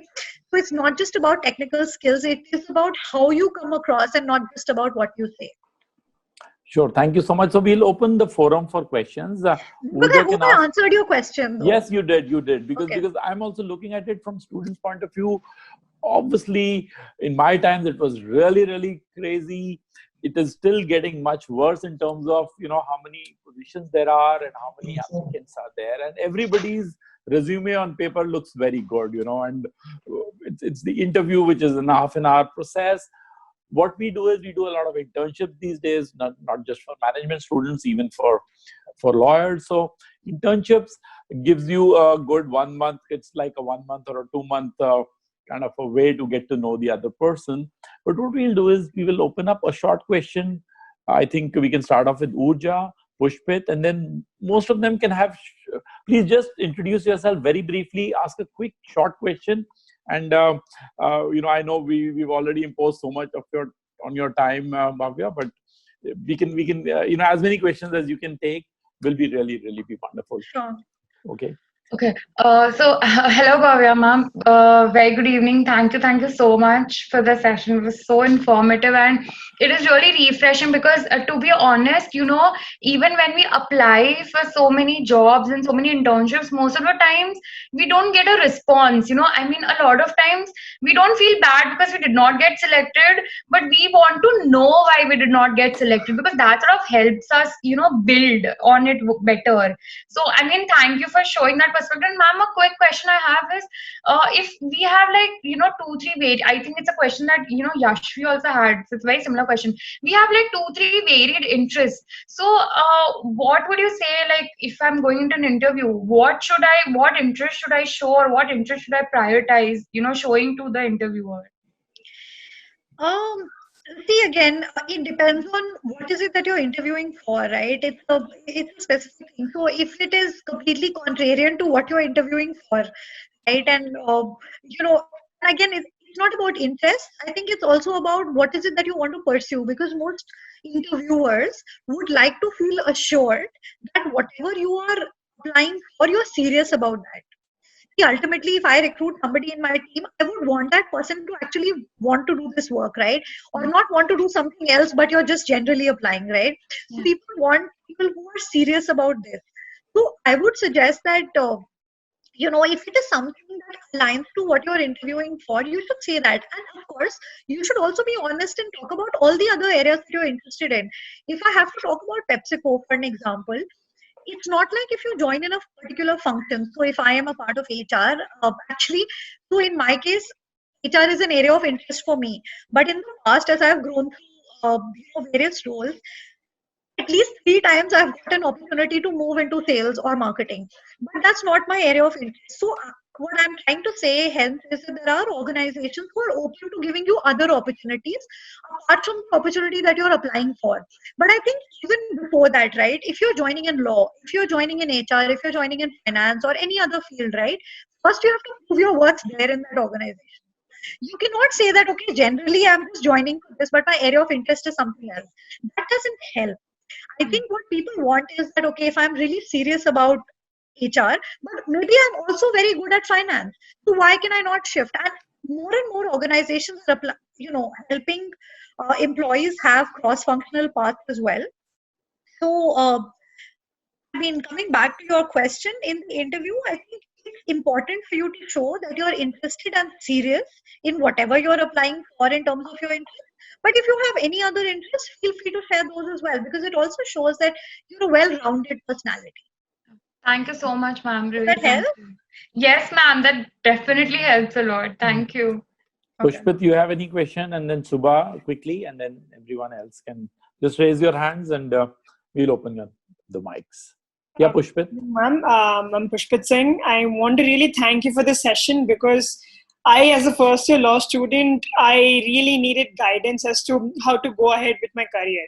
So I really related to the part wherein you came and spoke of the soft skills part, because I personally feel I am much better at that because I have been indulged into so many public speaking forums like debates, MUNs and so on. So considering that, coming to the hard skills part, I wanted to know that the certificates courses that we find everywhere on these online platforms, how much benefit can they give to a particular candidate in an interview? Like what edge do they give to another, their competitor per se? Sure. Okay. So first thing is that your resume is a summary of your personality before the interview, right? Once you're in the interview, and if I've already seen your resume, there's no point only talking about your resume. You get my point? So your marks, everything that's written there is already written there. I've already read it, right? So when you're in an interview, it's much more about you yourself and what is it you're talking about. I think all of these courses, right, that are available, and there are plenty these days, right? So whichever field you're in, these courses have the value that you take from it. So how much have you internalized from those courses? It's not about actually putting 30 courses on your resume and thinking that there's great value to that. even if you've done one very good course, but you've actually got what the course was about, or you know what it was talking about. And again, I'm not saying don't do many more of them, but I'm saying the number is not the important thing. How relevant it is to what you want to do. Secondly, how much have you actually understood from what you did in the course? Those things are much more important than only doing multiple courses which are available. I think it links back to what I spoke earlier about. Don't confuse insights or understanding for data. You have all the information in the world available to you, right? You can do any course that you want. There are half an hour courses, there are monthly courses, there are annual courses. But what is it that you're learning from there? Right? And my assumption is that you're talking about courses apart from your own degree, because of course your degree is important. Yes. Yeah. That would be my view. I mean, that's the way I look at it for students, right? What have they actually understood from everything that they've done? Okay. Thank you, ma'am. I Great. hope it's useful for you. Yes, ma'am. Very much. Thank you. Shubha, you have a quick question? And then Tanya has raised Yes, her ma'am. hand as well. Yeah. After this, Yes, sir. Tanya, please. Yeah. Yes, sir. Good evening, ma'am. Thank you for this amazing presentation. Ma'am, I just had a short question that in corporates, when everyone is like highly targeted on profit making and there is a highly competitive environment, if I am interning in a corporate sector, how do I make myself noticeable, or how do I mark myself out of the crowd? How do I do that? What strategies do I take into consideration as an intern? So, these kind of things, no, I actually feel that you guys might think that the answers that I'm giving are so cliched, but actually, some of these things, na, basics are the most important thing. So, the first and the most important thing is that whatever work you've been given, right, do that well. And do that very well. Do that much better than anybody else could have done that work. So everything else, right? Everything else is only an addition to that. The first thing is that you've got that internship, you are in that organization to do some work, right? First, excel at that. Everything else comes second. And I cannot emphasize more on that. So everything else is important, and I'll come to that. But you have to deliver on what you were there for. Do you Yes, get ma'am. my point? So, Yes. so that's the first thing. Even when we look at interns every year, there are so many interns that come in, etc. That's the most important thing. What did you do of the project that was given to you? Did you just do what you were told? Did you go out of your way to do more to that? But everything related to the core of what you're there for. That's first, most important, and the most basic thing. After that comes everything else, which is that how well did you do it? How did you do your project? Did you actually go and talk to various people when you did your project? Were you just in a silo? Did you just do it yourself? Submit a report which will go into a cupboard, or did you try to make it something which is much more practical, which can be used? So did you try and go and talk to the users who are actually going to use whatever you're doing? What is the value that you have brought from that to this, right? Then the other thing is, how many more people could you talk to, could you learn from? Because an internship basically is an experience to learn from people, right? That's what it is. Because you're going to learn, I mean, you're going to continue to contribute for your entire life, right? Work life, in fact. But internship happens only once, because that's an opportunity when an organization is investing in you to actually learn. So, how well did you use that opportunity to learn for yourself? That's very important, Yes, ma'am. right? However boring my answer is, but this is the No, truth. ma'am. First, you have to do your work well. That's very important, more than anything else. Thanks. Thank you. I think, thank you. Thanks. Great, great answer. I think Tanya's there. She has raised her hand for some time. Good evening, ma'am. My name is Hi. Tanya, Hi, and Tanya. hi, ma'am. I graduated last year in 2019, and I worked in a firm as associate attorney in Mindcrest. And as you talked about, first of all, ma'am, I'd like to thank you because of your insightful words. It becomes very easy, and it feels very relaxed to hear such wisdoms from the people like you. And I'm very thankful to Deepak Dayal sir for arranging such webinars for us, which is helping us to grow. And so, ma'am, in your presentation, you talked about culture fit. Ma'am, since I was working in the company, I felt something which made me realize that I'm not made to work in this field. As a result, I resigned, and now since I work for 8 months, and now since I'm trying to apply for in different companies, I realize that every company seeks people who have experience of either 2 years, 3 years. I have a question. I am still considered as a fresher. So even if I apply to companies, even if I have the knowledge about that post and the work that they want me to work for, they don't consider me as a uh, uh, good candidate. So what has to be done about this? This question really bothers me a lot. No, sure. I think thanks for sharing your own experience and the fact that you're going through this. I think it must be a tough time for you, and I think specifically at this time, it's a particularly difficult time to find a job. So, unfortunately for you, this is not the best time to be in the market because there aren't many jobs, and most organizations are going through a lot of cuts. In fact, so it's not the best market, is what I would say.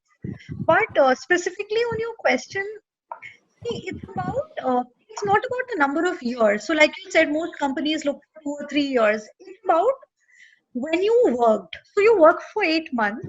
The general belief is that any work that you do, any specific role that you do, which is for less than 1.5 to 2 years, you would not have learned enough from that to contribute.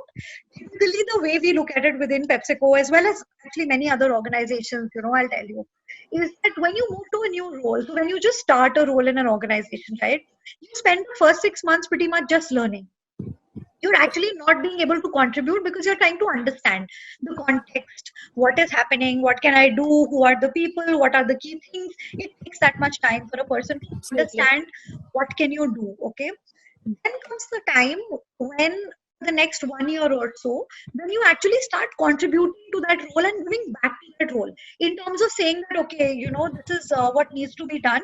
And when you're performing well in that role, that's the time. Okay, and then after that is the time when you actually start building a legacy in that role in terms of saying, okay, this is the way I was doing it, but the best way to do this role is actually this. And hence, these are the things that I can improve. You get my point? Yes, That is ma'am. the way you should look at how much time should I spend in a role. And forget about the timelines that I mentioned, 6 months, 1 year. That's not important. The important thing is that you go through these 3 phases. First, when you actually learn from the role and from the people around you. The second part is actually when you start contributing to the role and actually making an impact. And then the third part is when you start building your own legacy in that role, in terms of saying that, yes, Tanya did this role, and when she did it, these are the things that she did, and she built and she did differently. So what happens is that when you spend very little time in a role, like say 8 months, 6 months, or some time like that in one particular role, you probably haven't juiced that role enough. You've not done enough in that role, which is why you may have heard things like 2 years, 3 years. That basically means that I'm looking for a person who's gone through that entire cycle of first understanding everything, then contributing, then actually taking the role to the next level. That is how you look at completing a cycle in one particular role and then moving on to a different role. I think which is why you're experiencing this. So, Ma'am, so how should a fresher land up a job? Land up in a job, because every company looks for so experiences. see what Tanya, you're already, what you said earlier and what you're saying now is different, right? So you're now treating yourself as a fresher. So probably if you treat yourself as a fresher, people will look at you, and then if they look at you as a fresher, they will see you as a fresher plus plus. So you are a fresher, but you know much more than a fresher. Yes, ma'am. Because right now you're trying to sell yourself as an experienced person, which you really aren't, right? You've just worked for 8 months. Yes, ma'am. Whereas you're a fresher with some more understanding than a fresher. Yes, ma'am. Is that right? Okay. So I think, like I said, see, don't look at your career like, I have to make it fastest possible. That's not how it is. You have to work for a very long time. So you have to sustain ma'am. your energy, your learning, your contribution for a long time if you actually want to do very well in your career.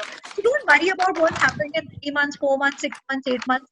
If you are good and if you have the right attitude, you will cover up all of this time, a long time in your career. You have a long time to go. Yes. Thank you. I think Thank you so this much. has really answered her question well. A couple of more hands. Shivani, you want to ask something?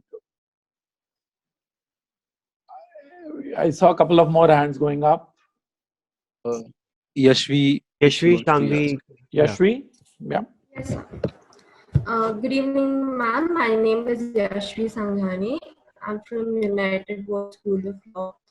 My question is that there's a very common phrase that first impression is the last impression. So, as a recruiter, how much do you rely on a person's first impression? That's a good question, but you think about it, right? Your first impression is the resume. You either get shortlisted or not on the basis of the resume. That answers your question, right? It makes a difference, right? It definitely makes a difference in terms of what does your resume look like, what is actually there, how have you talked about yourself. Because in a recruitment process, I call the resume the first impression, right? Because I actually select you or not on the basis of that.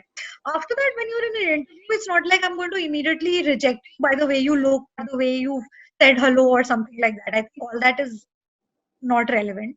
Obviously, if I have an interview with you, I will spend some time with you. So I wouldn't really call that a first impression. But yeah, your resume is definitely your first impression. Thank you so much. I have a little quick question. Yeah, sure. We have a lot of students, some of them have not been able to join in the webinar, but they will have access to this. They're coming from, again, very small towns, brilliant students, very good understanding, but English is not their first language and they have not. So how would a multinational like yours look at somebody who's really good, hardworking, but is not really fluent to the top level of English? How would you look at them in the corporate sector with a large multinational like yours?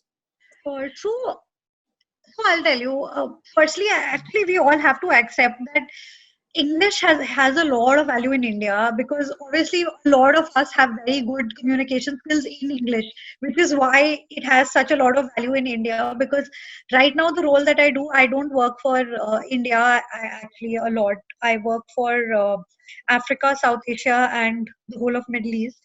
And a lot of these countries, and even all of my counterparts in Europe, etc. If I look at like the non-English speaking part of the world, right? India is amongst those places where we value it the most, right? In terms of how well we speak in English, how is our diction, how is our pronunciation, and all of that. Having said that, and accepting that that is the way of life, because a lot of our work happens in English. That's the truth of the matter. It is important. It is really important. However, it's not like I haven't seen people who did not have the best possible communication skills in English not do very well. I have seen people who were not that good, but who built themselves up over a period of time as they grew in the organization, and built their own English speaking skills through that time, and done very well.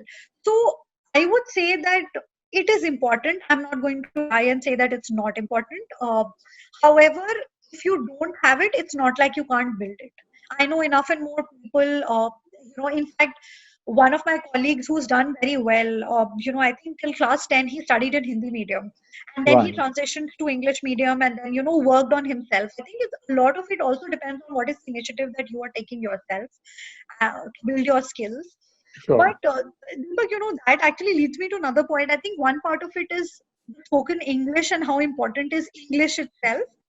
The other part, which is much more critical and which we see a lot of in corporate, many people who may be comfortable talking in English but don't have great communication skills. And what does that mean? There is something that you're trying to say, but you're not able to express yourself. Sure. I think communicating with impact is more important than language itself. And many a times people who talk in Hindi or maybe any other language, they are more impactful than people who talk in English. Right. Thank you so much. Thanks for your insight, because I've worked and lived in, obviously. Do you agree? Because you yourself have all the experience. No, I do, because I feel that English is overrated in India. I agree. You go to Japan, you go to Germany, they refuse to speak, and English is just a language. So I tell, whether it's lawyers or engineers, I tell them your core strength is your core strength.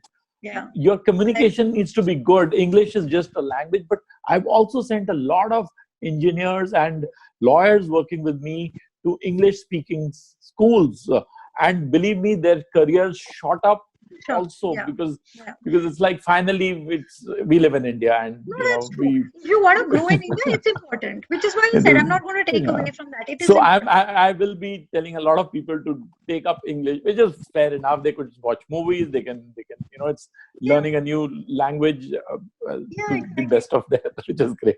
Thanks. Sneha has a question. Quick Oh, one. yes, sir. Hello. Yes, Sneha, go ahead, please. Hi, ma'am. Good evening. I'm Hi, Sneha. Sneha. Hi, Sneha. Yeah, thank you for such a wonderful session, ma'am. I wanted to ask, as you were talking about team earlier, I wanted to know how important it is to keep your competitive spirit intact while still being a part of the team, because I believe personal growth is important too.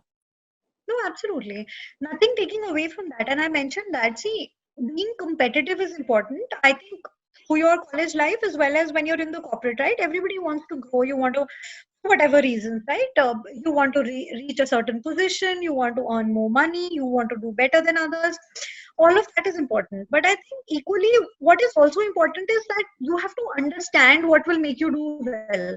A smart person also knows that how will you do well. So first and foremost, when you start Right. working, you have to understand that I'm not going to be able to do well only on my own. If you are ambitious, if you actually want to succeed, then maybe you will not be able to succeed only by doing well yourself. Because when you work in an organization, you're doing a part of the work that needs to be done. You're never doing all of the work. It's not possible, right? It's like you're one person in the value chain. So unless and until you ensure that that value chain itself is working well, how will you succeed? You get my point? So there's no point of individual brilliance if your team itself has failed, right? If the team itself couldn't deliver what they were supposed to deliver, then you may be appreciated, but there's nothing like being a part of a winning team. So in the winning team also, if you get people together, if you're the one who kind of catalyzes that team to do well, then that is a much better win for yourself, even personally. And if you're ambitious, then actually just winning in a team which is ultimately lost.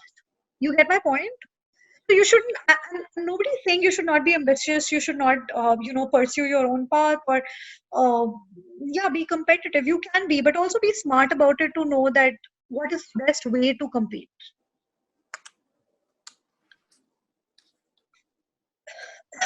I'm sorry. I can see Varalika has raised her hand. I think. Right. Hello, ma'am. My name Hi. is Varalika. Hi, Uh, Varalika. Thanks for a really great session. Ma'am, my question is that you first, when you were talking about your own personality, you mentioned about optimism, right?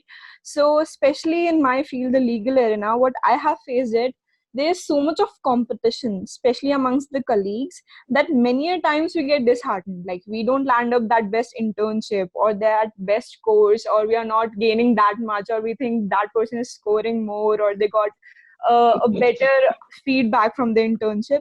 We really get disheartened, and especially in the writing field, like if our articles are not getting published or anything of that sort, we are not able to perform that well as any other person in the internship is, we really get disheartened, and it's very hard to have an optimistic view at that point of time. So can you please throw light on that? How do you manage your composure and that just keep your optimistic view on? Varalika, that's a very good question, actually. Thank you for asking that. I think it talks directly to what I was speaking about. Okay, when you look at your career, when you look at any of these experiences, right? Like I said, just remember this line and it will help you. It is not a sprint; it's a marathon. You have to go at it for a long time. So even if you have lost today, even if you've not got something today, it's not like. So I'll tell you. Let me give you a parallel, right? When you are studying, it's basically 12 years of studying, right? Between class 1 and class 12, and every year. So if you didn't come first in class 10, that's basically gone. You're never going to come there again. Whereas in your career, it doesn't work like that. It's a really long time that you have to keep working. So even if somebody has beaten you today, that doesn't mean that they will beat you always. You will get your chance. Varalika, trust me, it is much more important to manage your own energy than to be fastest or to get everything now. It will not help you. If you run too fast, there are so many cases, and specifically nowadays, there are so many cases of burnout in the corporate. Why does burnout happen? Burnout happens because I try to put all my energy in the first phase of my career.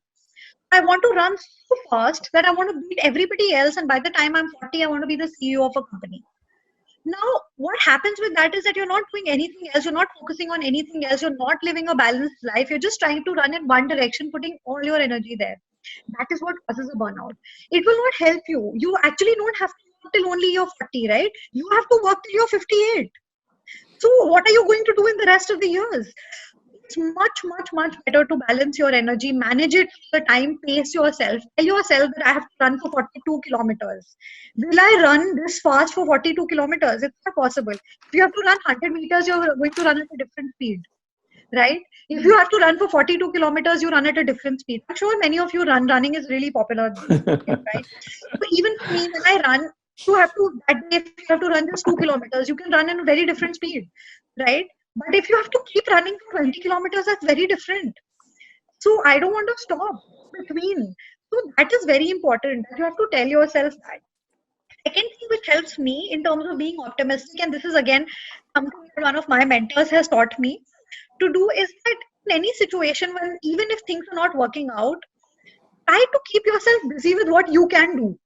So if you've not got something, instead of spending time on thinking about that, think about what can you do. So think about something else that you can apply to, something else that you can read, something else that you can go and watch. As soon as you keep yourself busy, right, that whole thing of, oh my God, I didn't get it right, if you just pass enough time, it goes away. Get yourself busy into something else. As soon as you have some, random negative stuff in your mind, put yourself into something else, get busy and do that. So these are the two Okay, things that ma'am. I would tell you. I hope that is useful. Yes, Great, ma'am, it Bhavya. This was. is Thank you so much. this was really great. I'm going to add a little bit more to this. Yeah. First of all, like in school, you do well from first grade to second, you pass automatically, and in college, first year, second year, third year, you graduate automatically. Until you're doing normal things, you will keep graduating. But in your careers, that will not happen. Okay, you will not automatically keep getting promoted each year. And I think to all the youngsters, please start, and you have to get over this fear of failure, because we will all fail. And if you're not failing, that means you're not trying hard enough, or your ambitions are too low. So failure is part of, and we need to start accepting the fact that we will fail. And if you're not failing, there is a problem. And how to deal with failure, I think it is all about managing your own expectations, and failure is part of life. So I think the earlier we all realize, better it will be. And do not get into a depression mode. My article did not get published, I didn't get the internships or the jobs. It is natural for these things to, all of us will not strike gold in our first chance. I think that is what life will teach you also as you go along into your corporate journeys. Yes, sir. Thank you so much, sir. You're welcome. Bhavya, are we okay on time? You tell me. I am not actually No, we managing are time happy. I that think much. that the students are all really happy, and we are Oh, okay. okay. I think So Srishti. Srishti Agarwal, I think, yeah. Hello, ma'am. Hi, Srishti. Tell me. Actually, my video is not working. Is that fine? Yeah, of course. I had such bad internet connection in the first part, so everything is fine. Don't worry. Yeah. Thank you so. First of all, thank you so much for the great session. And I wanted to ask, you said that you get easily bored in the first thing you mentioned. Yeah. So would that be considered as a weakness or a strength? Because I think that case is with me also. So would that in an interview, if someone asked me like, do you get bored easily? So would that be a strength or a weakness? Everything depends on how you look at it. I don't look at it as a weakness at all. Why should it be a weakness? If I get bored easily, means that I want to try out different things. I want to keep doing something which is different. So from that perspective, it's a good thing that I don't want to keep doing something which is the same. And again, it doesn't mean that you're flighty. It doesn't mean that you're not going to put your effort into what you're doing. What it means is that whatever you're doing, you want to bring a new aspect to it. That's the way I have used it at my work. So any characteristic of yours, right? You have to see how is it relevant to what you're doing. So in my case, for example, I know that I get bored easily. So what do? look at my career path, right? I have been in PepsiCo for such a long time. So one could say that haven't you got bored of the organization already? Because I do get bored easily. But my thing is that as long as I get something different to do, as long as I have different challenges to take care of, as long as my role keeps changing, the people that I'm working with keep changing, my location or the geographies that I'm managing keep changing, it helps me. So it's not about getting bored is not about being flighty that today I want to do this, tomorrow I want to do something else. It means that I want to explore new things, and that's a positive thing.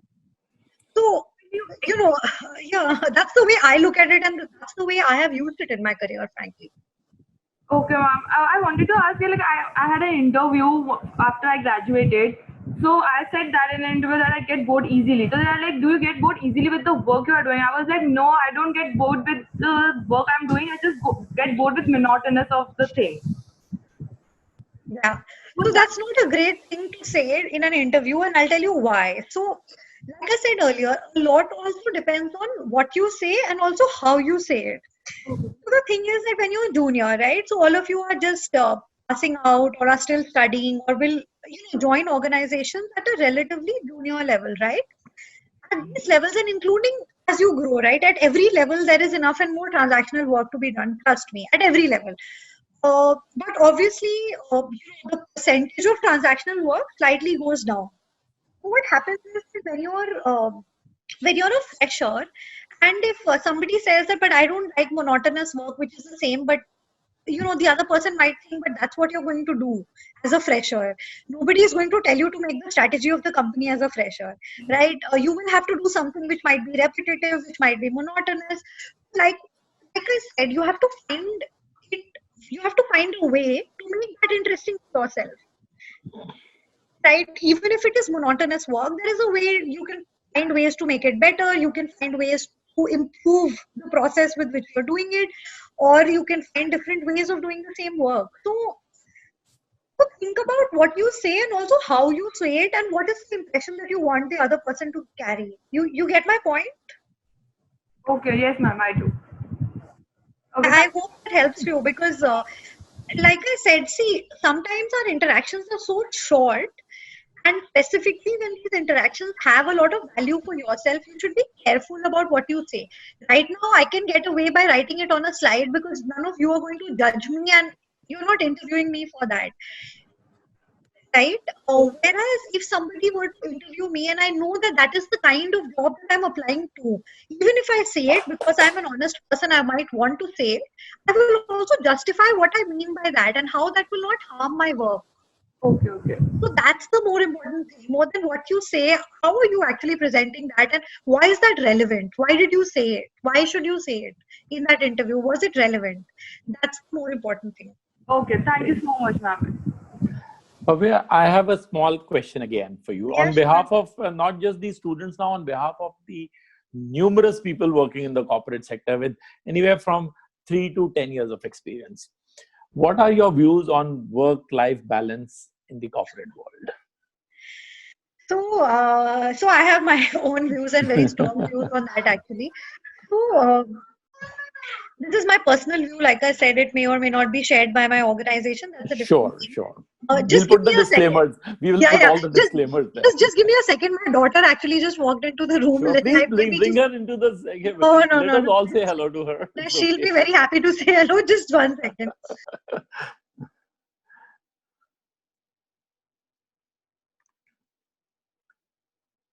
Okay.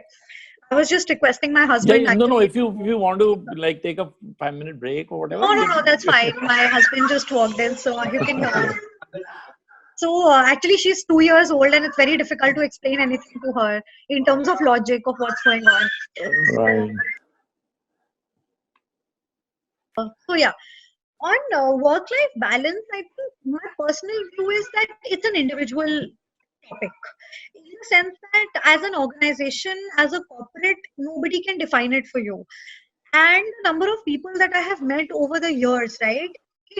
It completely depends on a person. If you yourself want to work for 24 hours, then I cannot impose work-life balance on you and say no, but you should only work for 8 hours or 10 hours or 12 hours or 20 hours.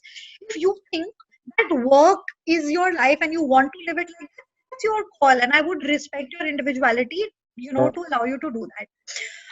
Similarly, for another person, who may not want to do that and who may also want to only work for that much time and want to keep time for their family, for their interests, for everything else. So I personally think that it's an individual's discretion in terms of how do you manage that, what do you want, and as a result of that, and I think I mentioned that earlier as well, I think each of us and have to think about what is the journey that we want, what is my path. Now, if I want to work for so many hours, so if I want to work for 4 hours every day versus somebody else who wants to work for 8 hours every day, then obviously what I get in my career may not be the same in the same span of time. So maybe I might not go as fast as the other person for this distance, right? Right. Why it's important to define what do I want, what is my path. And then Right. if that is my path, if I want to run fast, by all means, please go ahead and do it. If I want to run slow, by all means, go ahead and do that. But it's really an individual thing. So you yourself to reflect, Sure. decide how do you want to manage your work or your life. Right. Okay, great. Thanks. Thank you. Okay. Somebody else was asking a question, raising of hands. Was it Sangvi?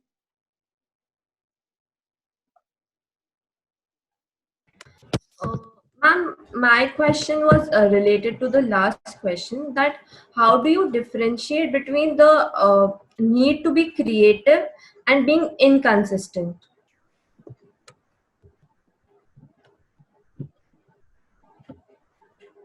Can you just explain the question? I just want to understand where you're coming from. Like, what do you mean? Like if we think we get bored easily, people might also think that we are inconsistent, like we cannot perform consistently. So how can we differentiate between these two things, that we get bored easily from monotonous work, but we are not inconsistent?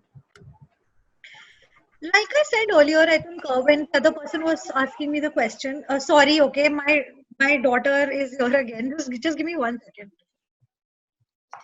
No, that's Just give me fine. 1 That's all second. right. Sure, please. I think any last questions anybody has? I think we're pretty much coming to a close. Raise of hands. Anyone else has any quick questions? No, I just sorry, Deepak. I just want to answer Yashvi's Sure, question. please. So I'll tell you. Okay, the other thing that I want to talk about, and it links to the earlier thing that Deepak said about work-life balance. I think this particular phase of COVID-19 has taught everybody a lot about work-life balance. And I think, we've seen all of our families, and suddenly in the corporates, everybody has become very comfortable with kids walking into rooms or kids shouting or screaming or things happening all over the house. So I think that is a big learning for this phase, because otherwise people who used to be really uptight and say that, okay, this, that, and the other, have children crawling all behind themselves. So anyway, that was on a lighter note. Coming back to Yashvi's question, personally, like I said, I think it means different things, which is why I was trying to ask you the context. But I think they're very different things. Being inconsistent means that if you do something today, then you do it tomorrow. You may not do it as well as you did it today. And one of the reasons of that could be if you're bored or whatever that reason is, right? So I personally don't think that any any character traits that you have, none of them are negative, right? Firstly, you should always start from there. Whatever part of yourself or however you feel about work, about a person, about anything, any experience, is never invalid. You start with that. It's not negative. Now, I think what you have to figure out is that if I feel like this, how can I use it to the best of my ability? How can I turn that situation into, say, that this becomes a strength for me? So, for example, if I get bored easily, what is the kind of work I do want to do? What is it that will help me to use this thing that I'm getting bored? So, can I add some dimension to my work? When I'm doing my work, can I also do something else? So, I would say that look at things like that whatever you're feeling is valid and it's true, right? Nobody can take that away from you, that you're feeling like that. You're anyway feeling it. Now, after that, use that now and think about how can you use that in your work instead of thinking, okay, I have to change it, because you can't change how you feel. If you do something and you feel a particular way, you'll still feel that way. But you can use that energy into a positive direction. and say that, okay, if I'm getting bored, let me see how better can I do it, what else can I do, all of that, right? Or if, or if I have to dedicate 2 hours to this boring work, I'm going to do it, but after that, what will I do? You can give yourself a reward at the end of it. So, I mean, of those kind of things to make people experience a positive one rather than a negative one of saying, oh my God, I have to do all of this. Because at any point in time, when you work for somebody else, you will always have stuff that you don't want to do, but you have to do. Because it comes with a job.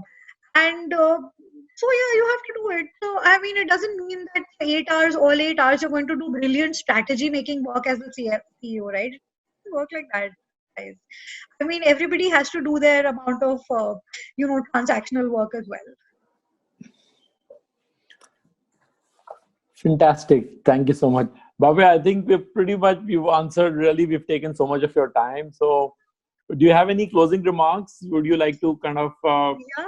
something? No, I just want to say thank you, actually. Thank you, Deepak. Thank you, Uja. And thanks to all of you for patiently listening to me all of this while. I hope that I was able to add some value to you.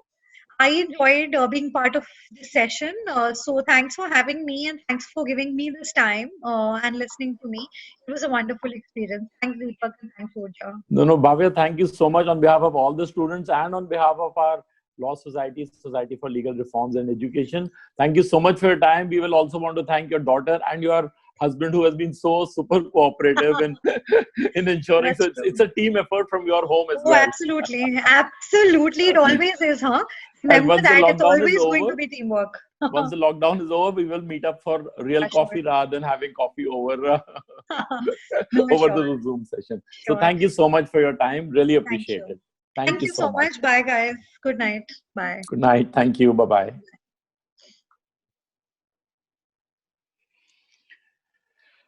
Okay, so I think this was a super fantastic session, and it was really, I think all of you did get an opportunity to ask your questions. Time has flown. We started off at 6:30. I would say if there is an alternative idea available, because I'll tell you, like, honestly, 5 o'clock is the best time. Sorry, is that something for me? I guess she was talking to someone else. Okay, which is great. 5 o'clock is the best time, which is okay. So I think we've already, I think we lost some students also because the internets have been really erratic in many places. But this was good, and please, what we will do is I would like your feedback also. Obviously, the session was amazing, and it was really nice of Ms. Bhavya to come in completely on a pro bono basis to share her thoughts, and getting some really good person at that senior level is really good. But please, I would like you to tell me what kind of other speakers you would like and guest speakers you would like. We can get more from the HR side, from in-house counsel team, for most of the budding lawyers. We can also get people from the criminal justice system. We can get them from the civil side, from the judiciary side. So in fact, so we will look for your feedback, support us. And I'm telling you, as she has rightly mentioned, it is about a lot to do with team spirit and initiative and attitude, and try to start building. And I'm telling you, whatever you are studying in your classrooms are important. It is important, but whatever you do outside your regular college time will have a very massive impact on how your career is launched and how it takes off and how it will progress. Right, so all the extracurricular activities, not just the MUNs, but the actively participating in college events, doing where to get involved with our society law work. There are so many opportunities, from research to people who like Urja, who are coordinating all these. We have something like Subha. We need people with tech background if there are any. We need people with PR marketing background. So take up initiatives. Say that this is what I can do. At least for me, I will be more than happy to give everyone an opportunity. But if you decide not to take it, it's up to you, really. So we cannot push more things. And it is not just this law society. There are so many avenues for you to take initiatives. So start taking initiative. And think, one more suggestion from my side. Think, although you are in first year, second year, third year, a couple of you have a little bit of experience. Think that today you have completed your law course, okay? And there aren't hundreds of companies lining up to offer you jobs. Okay, start thinking on those lines, because you are in a profession which is frankly not an easy one. Let me be honest about it. And unfortunately, also we are at a times which there is artificial intelligence happening. The world is changing, and the economies aren't growing as they used to grow earlier. So you have to really be better than the best. And also we have more sessions coming in, how to become a rainmaker, what all to add value. It is not just about doing your job. You have to take initiative and say, what is it that the business requires? If it's a law firm, or it is a consulting firm, or is it a company like Coke, Pepsi, Infosys, where you could be working in the legal department or whatever. So you have to think much more outside the scope. Nobody will tell you to do this. You have to figure out what you need to do and take initiative. I think taking initiative is being part of the positive attitude. Okay, so taking initiative in whatever you feel can be done. Think like a CEO. Think you are already the CEO of the company or the law firm or the organization, and what all ideas you have, share it with people. So coming up with ideas and taking them forward, I think is the best way forward. Your grades and all are important, but beyond a point, you will realize that you can't keep wearing on your t-shirt that I got 97 marks or 80s. It will finally, what you can deliver on your jobs, in the businesses, that is what really matters. So being a team player, and we have many takeaways from what Bhavya has explained to us. So we need to kind of take it into account. We will be putting up a LinkedIn post very quickly in the next half an hour's time. Please give us your valuable comments on that. If you liked it, say you liked it, whatever you feel like it. But we need to reach out to more people also, and share your comments and feedback on the LinkedIn post, which will be up in the next maximum half an hour's time. And thank you once again for all those who are already assisting us, and I need more volunteers. So start volunteering very soon. Urja, thank you so much for your help. This was your session. We would not have got this Bhavya on this show if you were All not there. thanks to you, sir. You gave me the No. opportunity to volunteer with you, and that is how I No, could. you're volunteering, and Shubha and everyone else, thank you so much. So I will formally like to thank Pushpit, Shubha, Urja, Rutuja, Shivani, Abhishek, Harshini. We have Neeraj and Parth who are helping us back end. Tirelessly, they are working with. So there's a lot of initiative which is being taken, and we need more volunteers to help us. Work is growing, and as soon as the COVID is over, I would be very, very busy with my law firm work. So I want this team to start building up and standing up on its own. So we need volunteers in various fields. So please come join in and support. Okay, with that, this is the end of this session. Thank you so Thank you much so for your much. time. Thank It was you. really lovely. Thank you so much. Thank you. Bye-bye. Bye. Take care. Take Stay care. safe. Stay at home. Yeah. Okay, bye-bye. Thanks.